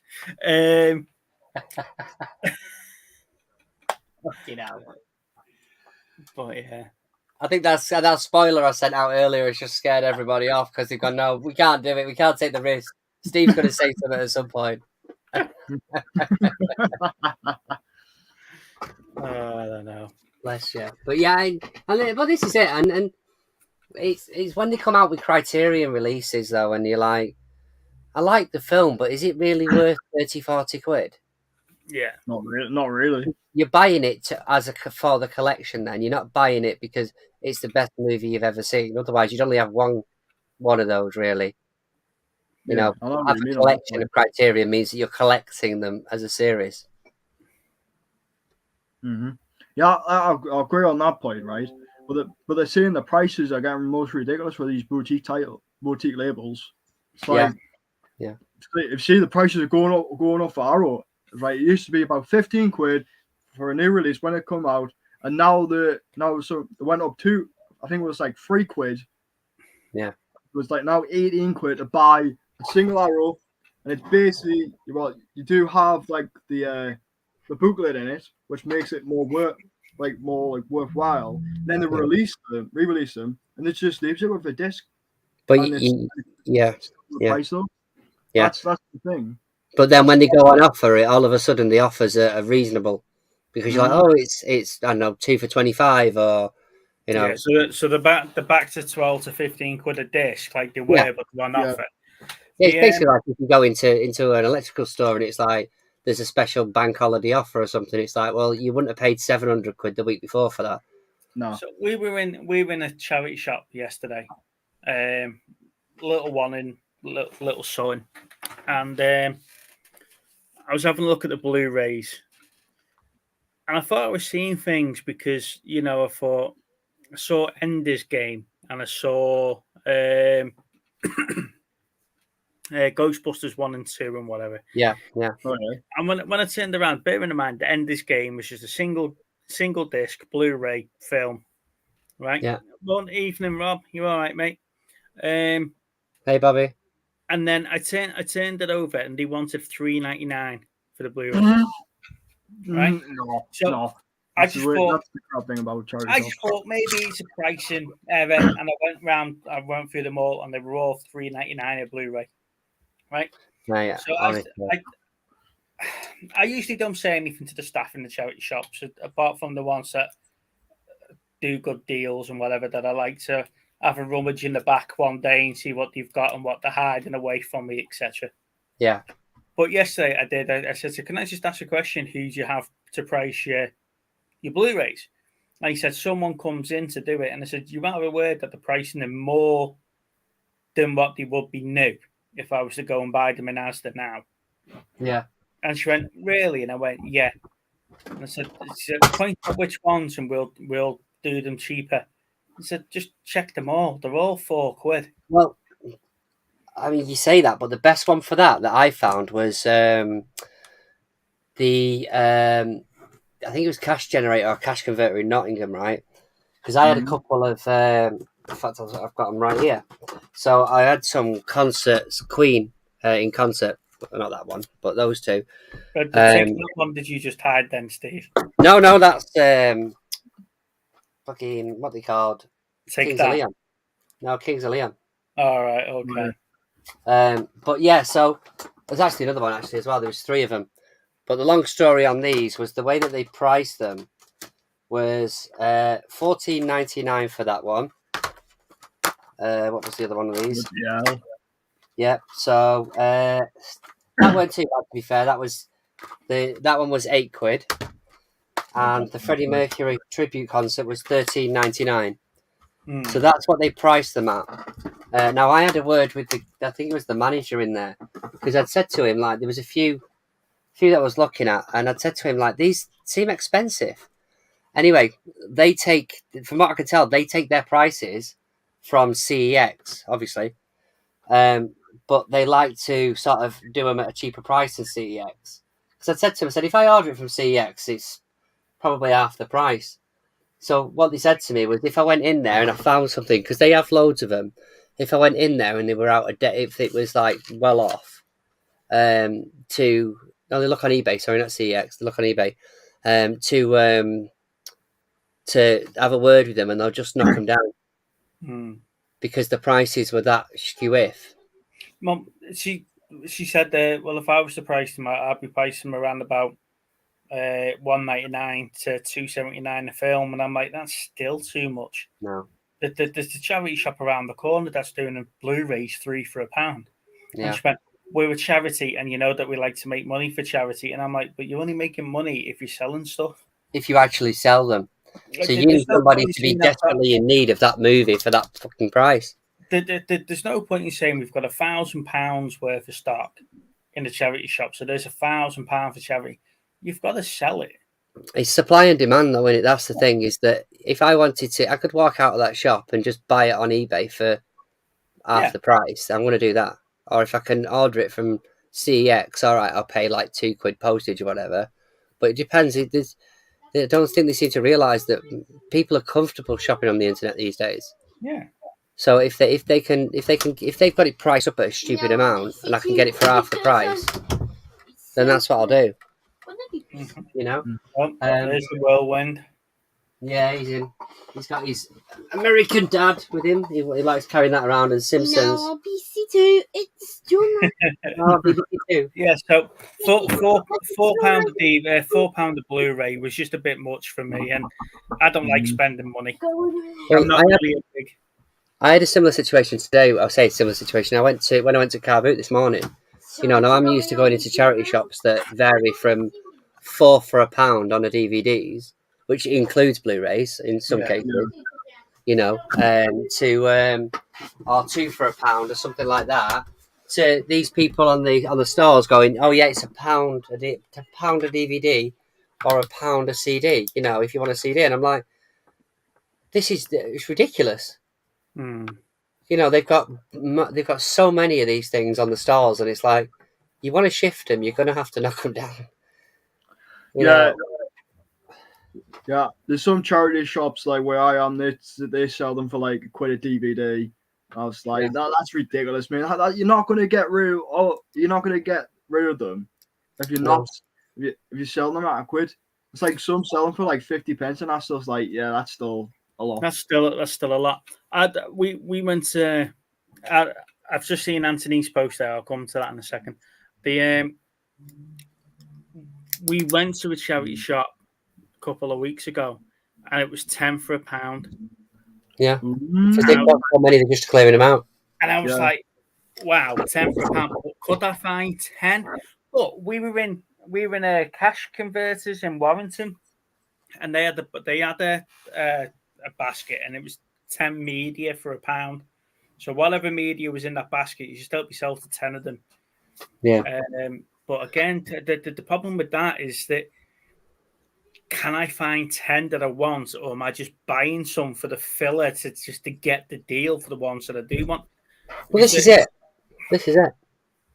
Anthony's put here that he hasn't seen me at any boot sales recently. He's been to Chester Rugby, and he's been to the football club in West Kirby. We were going to go to West Kirby this afternoon, mate, but the weather didn't look particularly too great when we were coming out of swimming, so we knocked it out on the head. The football club, I think they missed a trick with that. They had the 4-day bank holiday the other weekend, and they never put it on. So we it's hard to keep track of when that is on. And the rugby club, although it's a later start, again, we just never had the time. They for those that are local to the area, the Chester Rugby Club one's a good one. It starts in the summer. It starts at 10 o'clock. It's one of these ones where they don't let you, or they never used to let the buyers in before 10 o'clock to give the sellers a chance to set up and stuff. So that's a really good boot sale if you're in the area.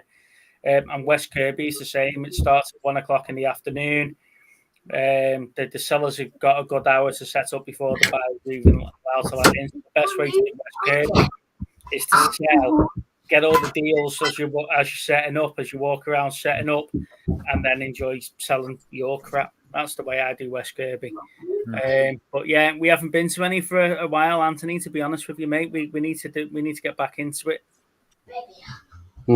Yeah. It's so I got a question then, Ryan. So just because obviously there's a difference in our ages and stuff, like when you were growing up, what was the yeah, that's it. Yeah. What was the kids programs that you were into? The kids programs. Well, when I was growing up, it was all like a mixture. I had like Star Wars, that when that was on. I used to watch like Ben 10. Oh, Ben 10. Oh yeah, Ben 10, absolutely amazing. Well, it got crap after Omniverse, so I left it. So yeah, I love Ben 10. There was another one, the Grim Adventures of Billy and Mandy. Putting in Kids Next Door, like all the classic, like Tom and Jerry, Scooby Doo, all that kind of stuff that I grew up, and even Power Rangers as well. I think like the Hanna-Barbera stuff and like Scooby Doo and stuff like that, they are timeless, aren't they? Oh, absolutely, because those were the stuff that I grew up with.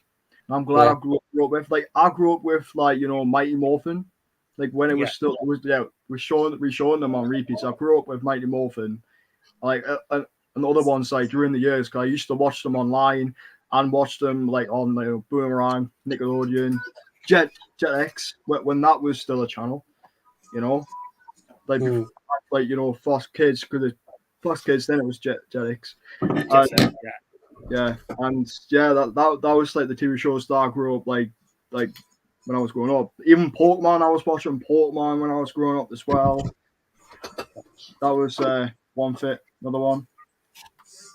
I'm jealous now. I'm jealous. See, that's one of the later series, though, isn't it? That Indo League. Well, it says catch Pokemon story right from the beginning. But yeah, that's the first. That's the first art. That one. So, but the thing is, right, you've got one sleeve. Another sleeve. And then a box. No box. Like, it's a proper protected Blu-ray case, put it that way. But yeah, I saw it today in CEX for like, I think it was about 18 quid. That's not bad. That was part of my trade-ins. So that's not bad for 18 quid, like, for Pokemon Indigo League, yeah. That's the only one that they released on Blu-ray. They haven't released any of the others. Yeah. You can get the first 3 movies, though. Because I found the first 3 movies in a charity shop for like £1. Wow. And I was like, I watched them, and then I decided, you know what, let's trade in, because I was going to get some. I got some good credit of it anyway, because I was going to get some arrows. So that's what I did with it, and I had other stuff to trade in, and I was like, really really good to revisit my childhood, because Pokemon is like one of the things I loved when I was growing up. Even though I'm trying to remember nearly like 200 and odd Pokemon. Yeah. What the hell it is, but well, I think today was I got Good Night Sweetheart for like £1. Really? That traded in for, I've already got it anyway, but that traded in for I think 6 or 7 quid. That's not then bad. It was Spider-Man on the PS4, which I've already got. That was a £5, and I traded that in for 10. And there was a Cars Driven thing, a PS4 game, which was a trade in for about 8 quid. That's good. there was a couple of other DVDs that I traded in as well with it, but altogether it comes to about 30 quid. So that was sort of part of that, which I probably spent about 15. I would imagine if that was the case. So traded in and literally doubled my money. So it weren't too bad today. But as soon as I saw that on the shelf, I was like, I don't see that every day, so I'll pick it up. Yeah, it's better than anything. Cause like one day I saw like where I think it was Red Wolf. I think it was season. I think it was the season 9 or season 10 or something. Yeah.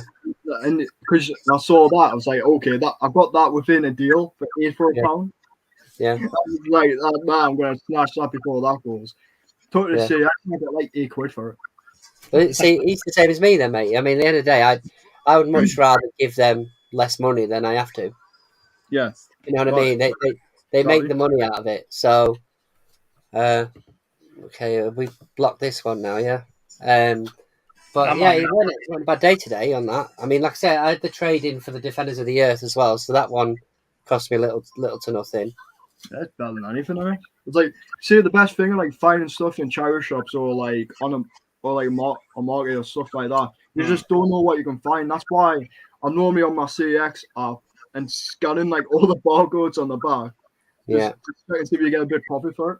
It's still like, The best one I got was that lipstick popsicle one, because there's a lipstick popsicle. To look at it, it just looked like a random selection of like 60s, 70s movies. But it was one of the charity shops had let me have a look in the back, and I saw this thing and I was like, okay, well, I'll probably pay about £1 for it, so we'll see. And I literally scanned it before I walked out of there. I paid him about £1, scanned it, and it was like 45 quid, 50 quid on trading. Bloody hell! I mean, they've still got it in there now. I think they're selling it for about 90. But they just recommended Debbie Does Dallas, Joanne, for the win. Yeah, sorry, Joanne. I don't know what's going on with that tonight. But like, I couldn't get out of there quick enough. Honestly, I was like straight round the corner. You know, I got some good value for it. I don't know. That would have been good. I need to get braver in scanning stuff in shops. Yeah, it's not ideal. No, I'm still at the mindset scanning stuff in charity shops to see if it's worth more. Is it the right thing to do? It is, because I know the charity shop only want 10 for £1 or 3 for £1 or whatever.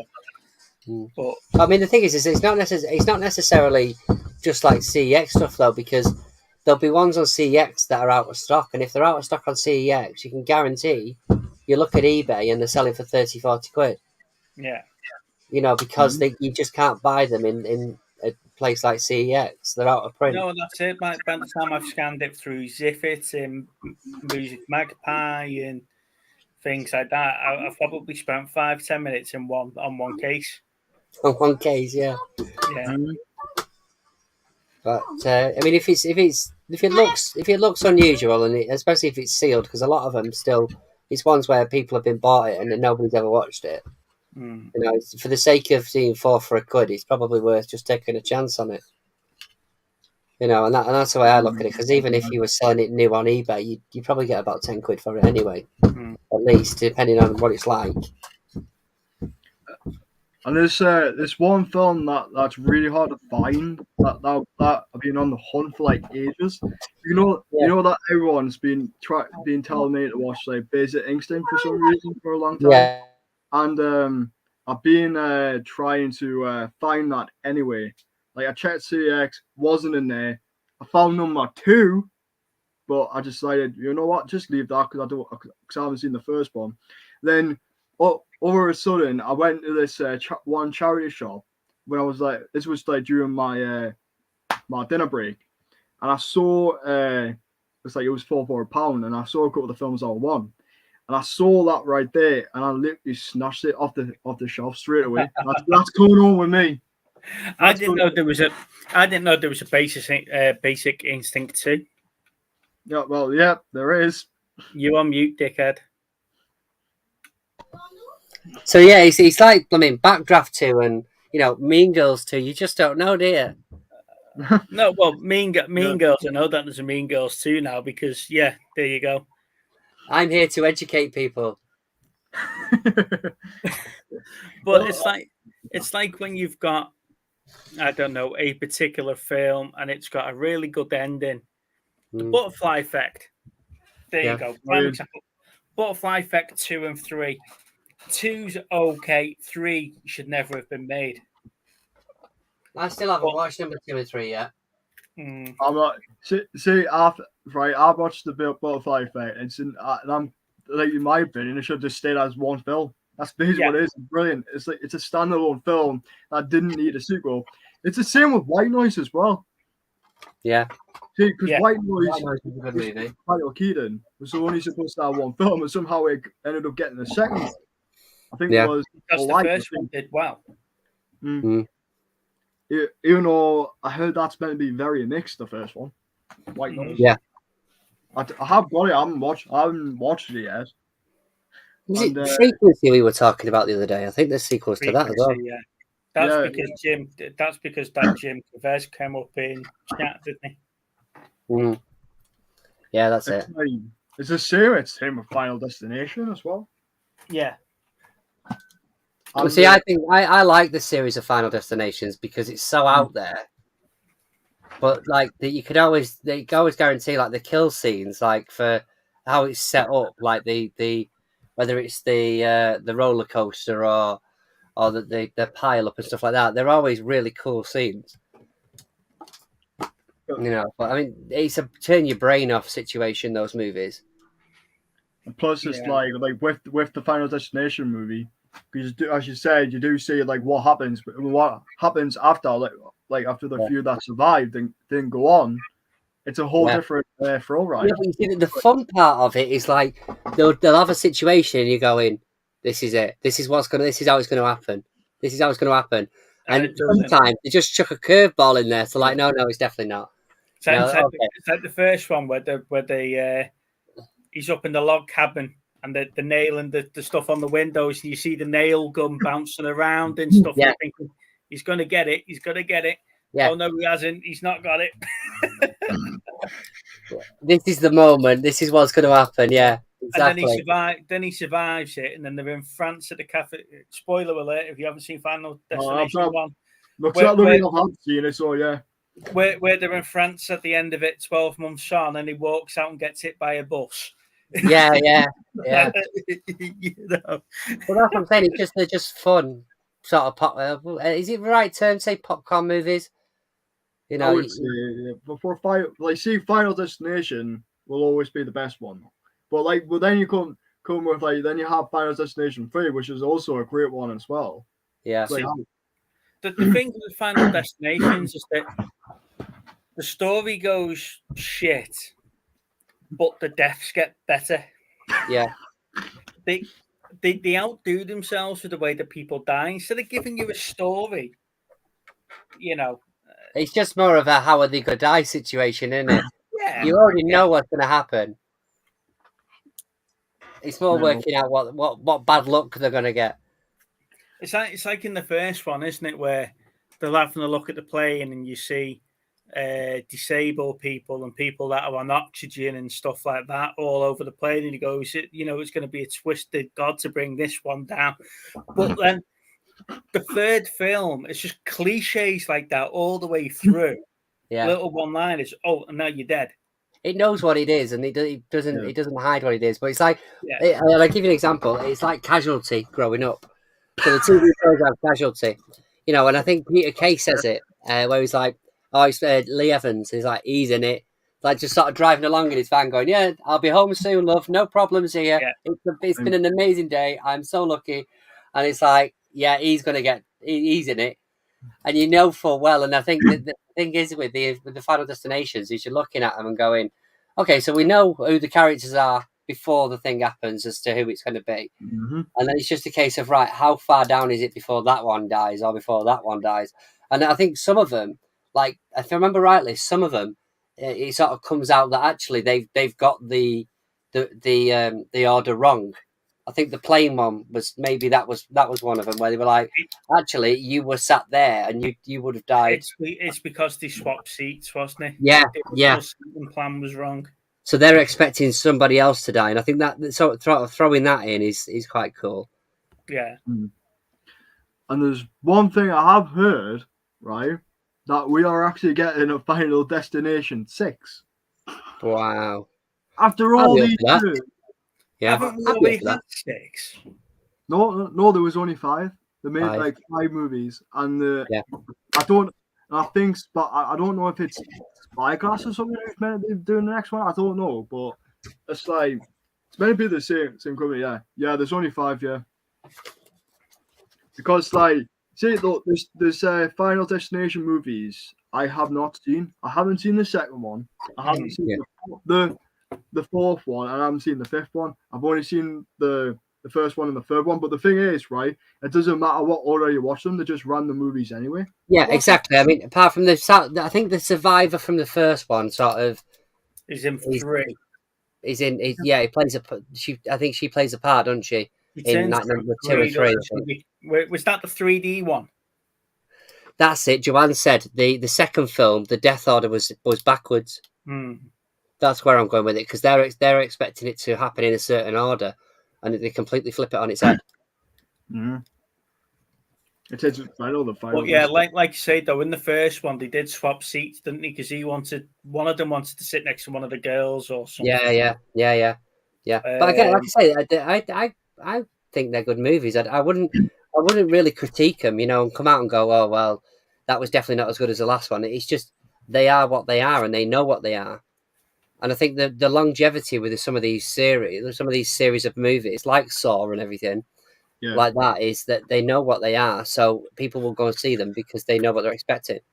But the thing with the Saw movies, though, is that they had a great twist in 3, where you find out that Jigsaw had an accomplice, and it was one of the survivors from the second one. Yeah. But then you kill her off dead quick. Yeah, I remember that. You've just spent that whole time building her character, and you kill her off, and then you do the same with the copper that takes over after her, because you find out that he had 2 apprentices, not just one, and the other one's the copper that's investigating him, and that's why they never catch him. Yeah. But then he dies in that film, and you're like, where are we going with this series now? Because all your killers are dying. But you've got the thing is they've got to try and keep the audience there, aren't they? So you've got it doesn't make sense, some of them, because I think the thing is that, like, for the first one especially, if I remember rightly, like either they're in the first one or the second one, you find out that Jigsaw's terminally ill.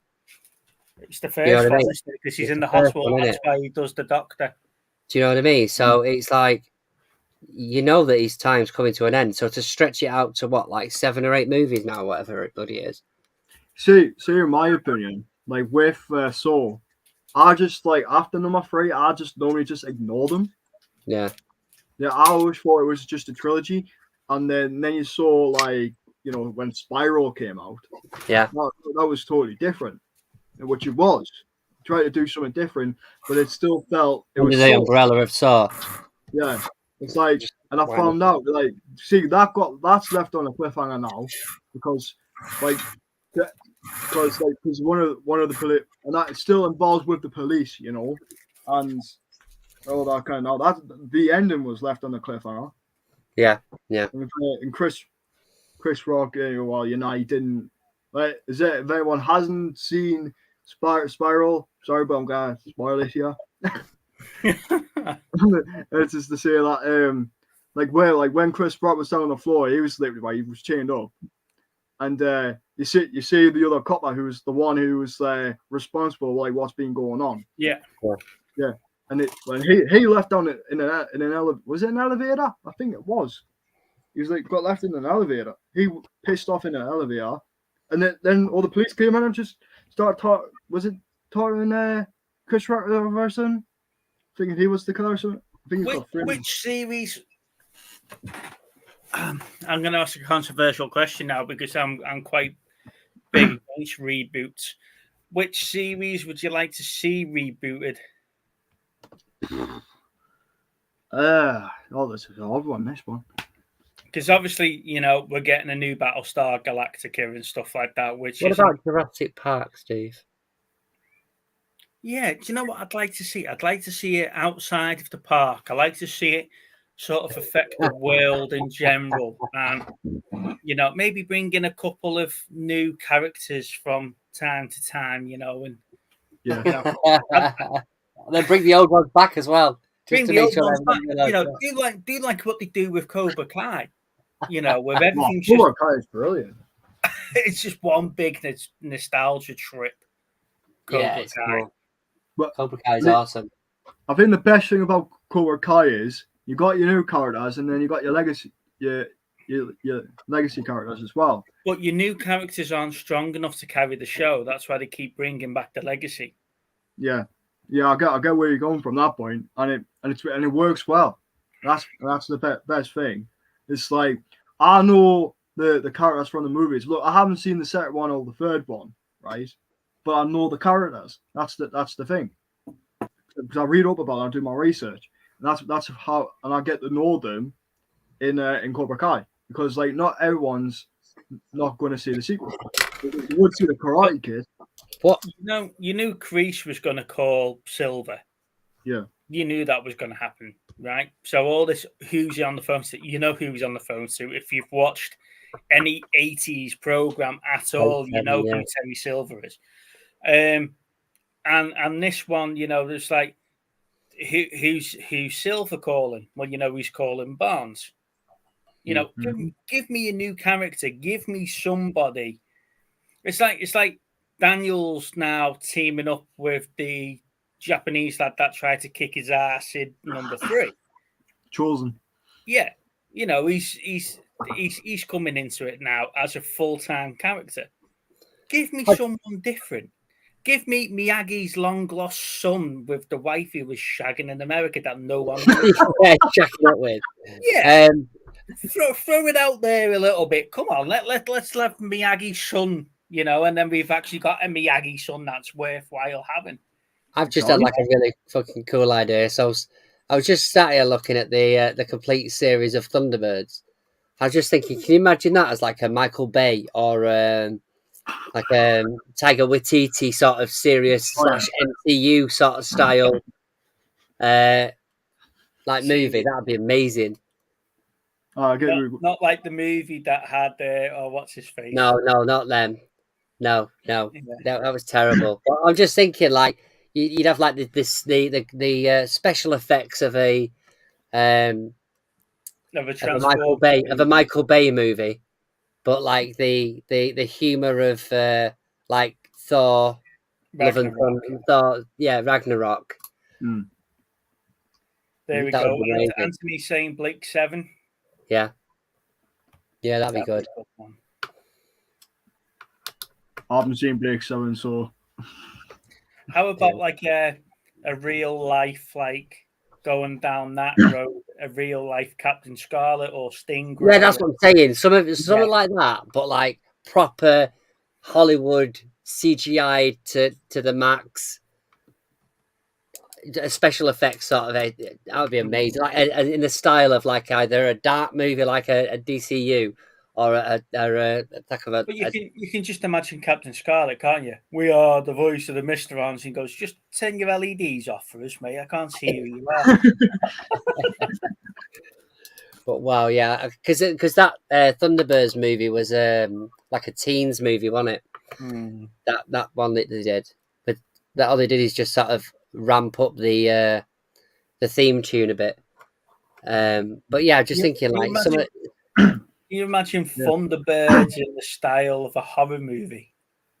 Well, where you actually see the Rock caving in and crushing people and breaking people's legs, and he's bleeding out, and you've got the blood splurting everywhere, and then Thunderbird 2's got to come running in, and the sashes are just covered in blood. Yeah. You've got Dwayne Johnson jumping out of Thunderbird Force and swimming across the ocean and stuff like that, trying to, I think we've got $1 million idea here. Yeah, there we go. We need to post it. We need to pitch this one. Yeah, exactly. But that'd be cool. I mean, something like that had the Hollywood treatment. Really cool. You know the one thing about Thunderbirds, right? Because you know it's written because the song when the song came out, written by Busted.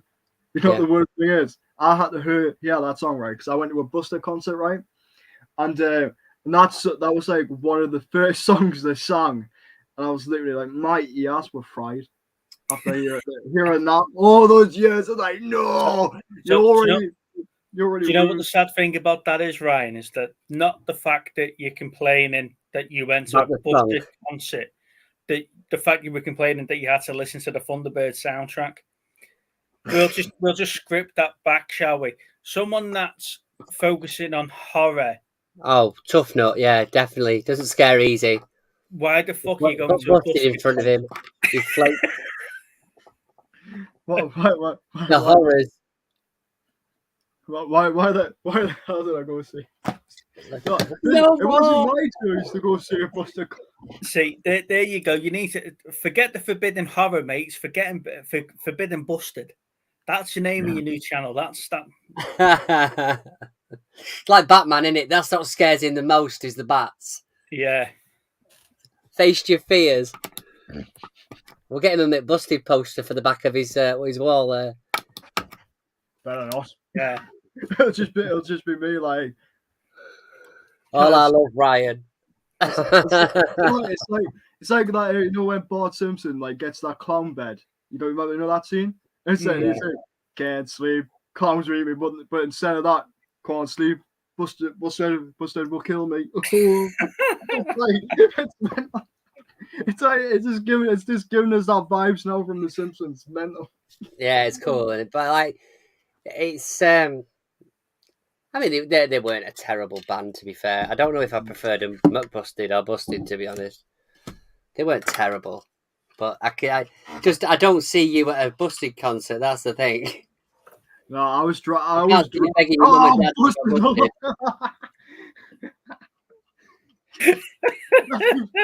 That's my new nickname now. Just there you go. There you go, Ryan the Busted lover. He's been busted.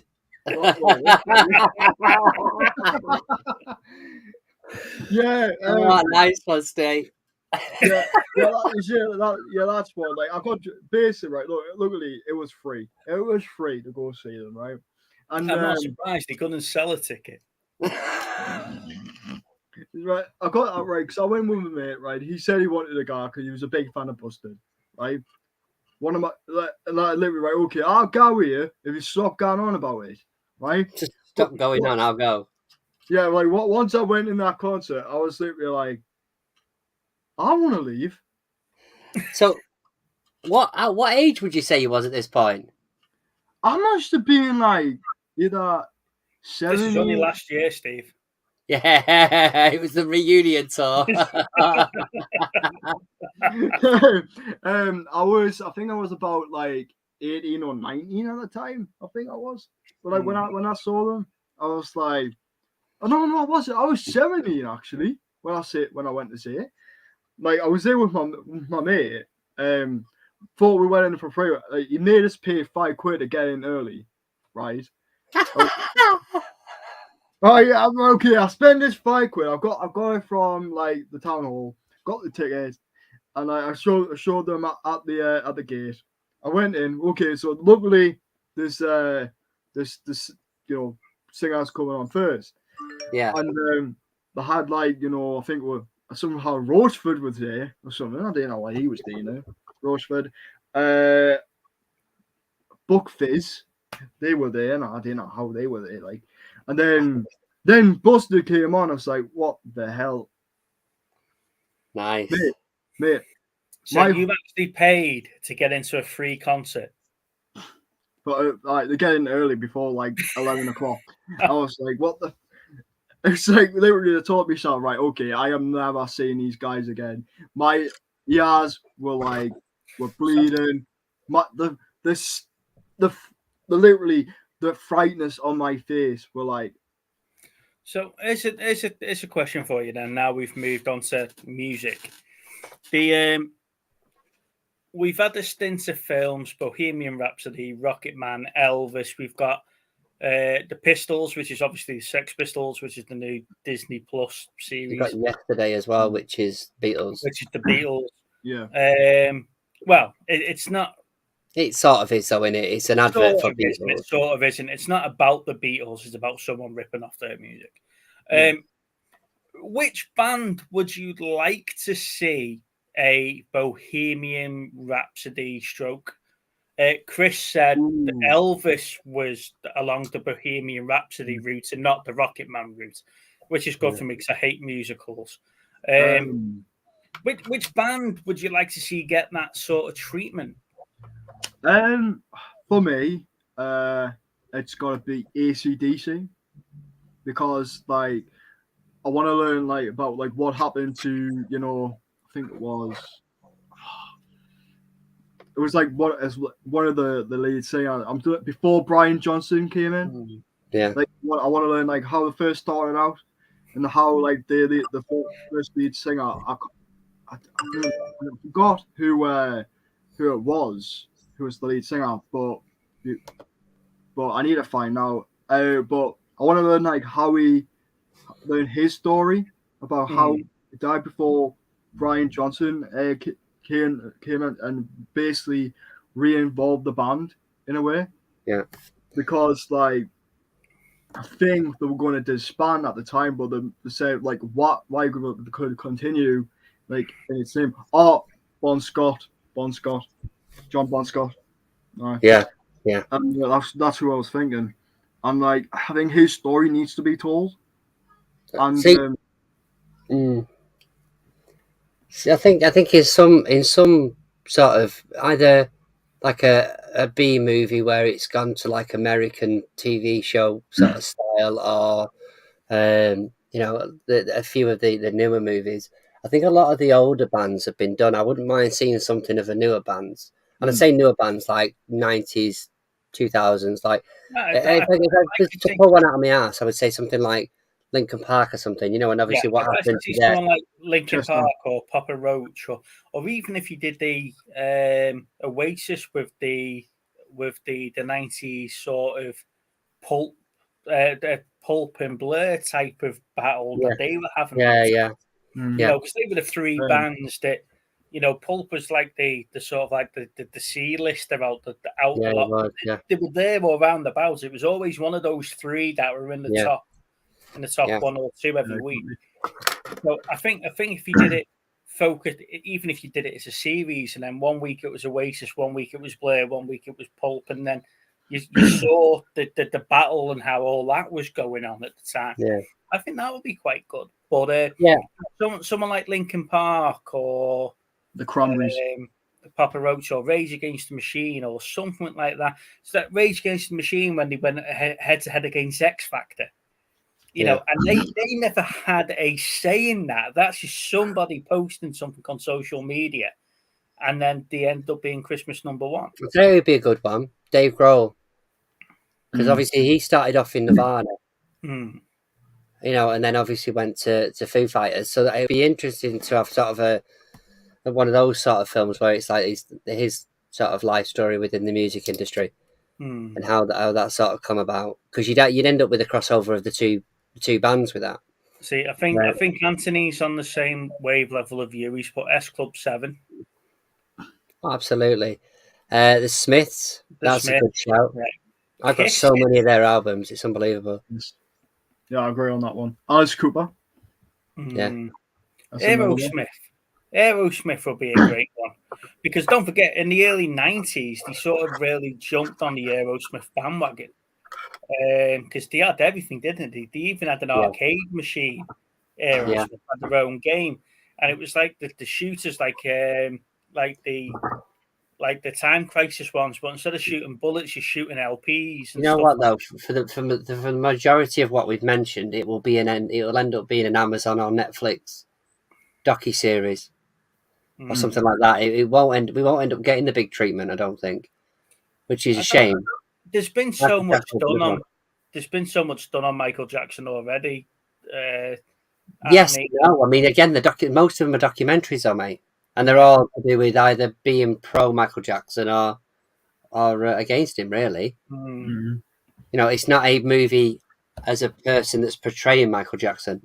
Saying that, if they were to do that, if Netflix got the hands on that, it'll be like that Jimmy Savile thing that they've done where there's no real sort of conviction about it. It was just a load of video clips and people talking about him, and there was no real evidence or science behind any of it. It was just, now when you look back at something he filmed in the 60s, you go, yeah, that does look a bit dodgy. Who's Steve Coogan playing? It is Jimmy Savile, isn't it? I don't know when the series coming out, but I'm not watching it. It's something I not want to watch. That's the thing. Still happen though, mate. Either way, whether you look at it or not. But I think he's a good actor, him, and I'd be interested to see what he does with it. But again, controversial. Sorry if I get cancelled. As long as it's not just a tick box exercise for the victims of Jimmy Savile that this is coming out.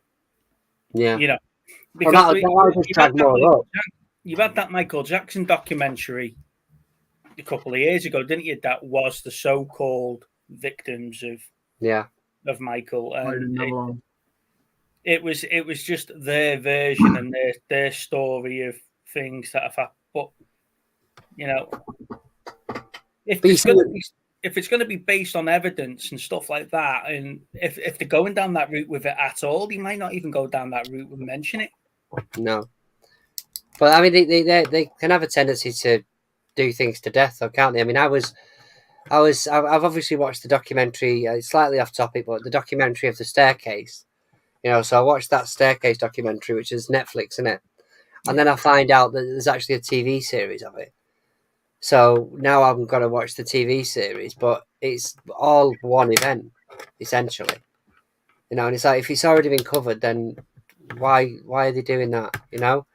If I was to say, like, you look at the Amber Heard and the Johnny Depp trial, there is going to be a Netflix documentary of that, or a miniseries. There is going to be an Amazon miniseries on Netflix of it, which are, you know, whichever grabs it first, really. But I'm hoping though they can bring 12 weeks of case into like a 3-episode thing.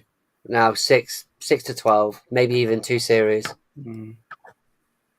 It's going to be. There's so much in it. I can't watch 12 episodes of Objection Hearsay because it's amazing that, isn't it? You know, I might there's another band, and then I can literally just show people when I can't be asked talking to them. There's another band they could do one on Hearsay. Yeah, Hearsay, Hearsay, yeah. But just going back to that sort of these back in 2 secs.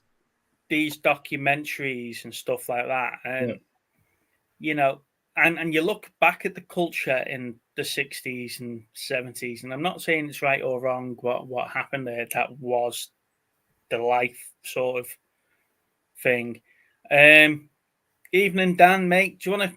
I've put the chat in, mate. If you the link in, if you want to pop on the you know, if they were to go back the AC/DC and Aerosmith and Kiss type of thing, would they show the roadie lifestyle of these girls following the band just for one thing? And 90% of them were probably underage at the time. You know, so that's where I think these documentaries have got to be careful with what the sort of showing, because just because you've not been accused of it doesn't mean you weren't doing it. You know. Yeah, I get you on that point, because like these days, well, due to you know, I'm going to say cancel culture, because it does have something involved with that, because you got to watch out what you say now, and it has that impact on it as well. And to see, like, it's even if you want to, like, you know, if you're doing comedy and stuff like that, which relates like documentary and stuff like that, you have to watch out what you got to say, because once like someone doesn't like something, it turns into a big massive, like, you know, controversy, or like the worst culprit like if you're looking for websites and stuff like that, it's Twitter, which it is, because I've seen all the stuff like what's been going on. You see, it happened with Gina Carano. She got fired from from the Mandalorian. She was supposed to get the join Rangers of the New Republic, right? And you won't see that happening now, or because of I think tweets which were mentioned. I think it was something to do with like Nazis or something like that.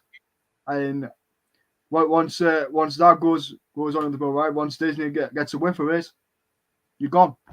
Well, you've got a couple of the wrestlers as of late. They got sacked from WWE for mentioning the fact that they were pro Donald Trump, and it's just like me saying that I like Boris Johnson.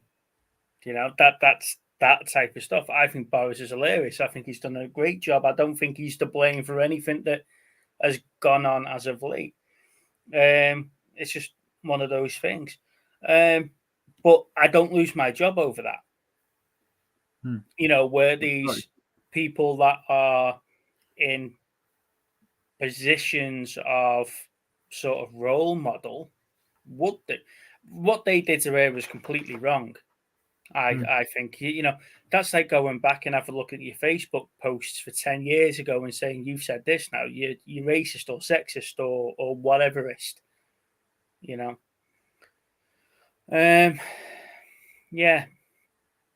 I don't know.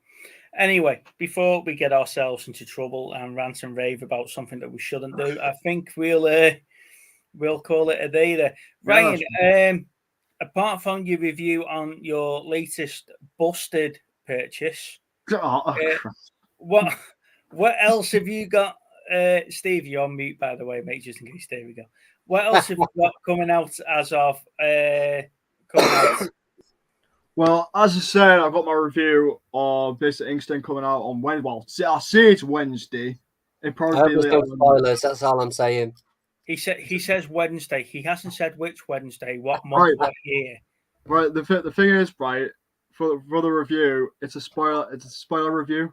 So I'm gonna have to miss it then, really. It's all right. Yeah, right. Look, like whenever the video will stay forever. The video will stay forever. So you can watch it anytime. By the time he's released it, you would have watched it. Yeah, that's true. I have seen it, but yeah, can you imagine? He was. I came straight out the cinema after watching the Batman, and I did something straight away on my phone and released it. And he was like, "Jesus, you've only been out for half an hour." But yeah, it's got to be done. So I reckon Ryan was trying to pause it at the right moment on that film, wasn't he? With the new HD version to see if he could see anything. On Basic Instinct. Yeah. That's his thumbnail, isn't it? Zoom in. Yeah, that's his thumbnail. Looking at his thumbnail, but is that a beaver? Looks like a beaver. It's Blu-ray enhanced. 4K Basic Instinct. Why do you want 4K Basic Instinct, Ryan? Yeah, that's something I do. Look, I'll get the Blu-ray when I do get it. Well, what am I going to do with a 4K? Imagine me. Oh yeah, I'll put a 4K of Basic Instinct, right? And then look one thing. Oh yeah, it'll look nice, but it's extra. The better the quality, the more It's when your missus says, "What's this 85-inch HD TV 4K thing arrived here for?" I'm watching. Yeah, you're going to tell her it's for Star Trek. Yeah, I'm watching Basic Instinct. It's like so my opinion. Followed by Body of Evidence with Madonna. It'll probably be now. It'll probably be Fatal Attraction next. Yeah, that's it. Yeah, you'll get the whole new case of Bunny Boy. It'll be your TV remote in the pan. Oh man. Yes, yeah. Oh, I don't know. So we will be trying to do another Movie Chats live extra next month. And Ryan, you're more than welcome, mate. to come on again. And Dan, you're the same. I know you've had to drop off twice, mate, and you're more than welcome at any time to come on. From our standpoint, I may have a couple of videos coming out this week if I have time. Little Steve, have you got anything coming out, mate?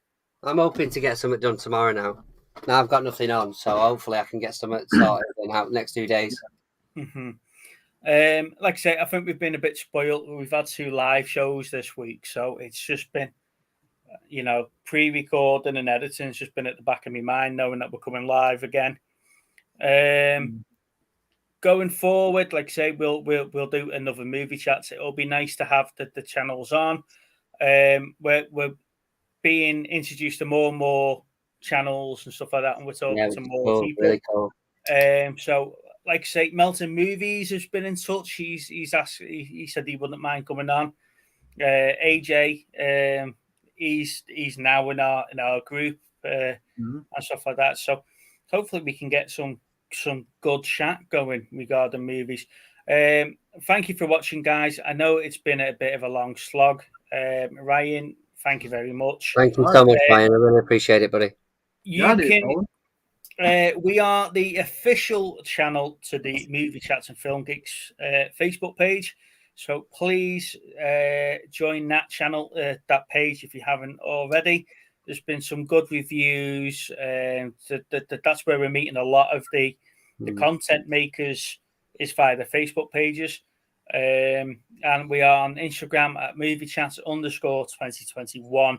And you may have noticed we're having a bit of a rebrand with all our logos and banners and stuff like that as we're going. We're going all up market and professional as a channel. 265 subscribers. 265 subscribers now, Steve. We're kind of a big deal now, so we have to, Yeah, so we're going through a bit of a rebrand at the moment. Like I say, we sort of got thrown into this last year, and we did our stuff quite quick, didn't we? Just to get up and running. Yeah, exactly. Yeah. So, like I say, it's not a flash in the pan thing. So we're going to start rebranding and not changing our names, just changing some of the VTs and some of the visuals, etc. So keep your eyes out for that. I have a video coming out this week regarding the actors that we've picked for our wheels. So we're getting that ready because we've only got 4 years left now, Steve. That's including the 1984 one that we're doing on Thursday. Not many, is it? No, it's not many. No, not many at all. Right. So on that note, ladies and gents, we're going to say bye-bye for now. Bye. And love yous and leave yous. So thank you very much. And we'll see you soon. Take care, all. Bye. Bye.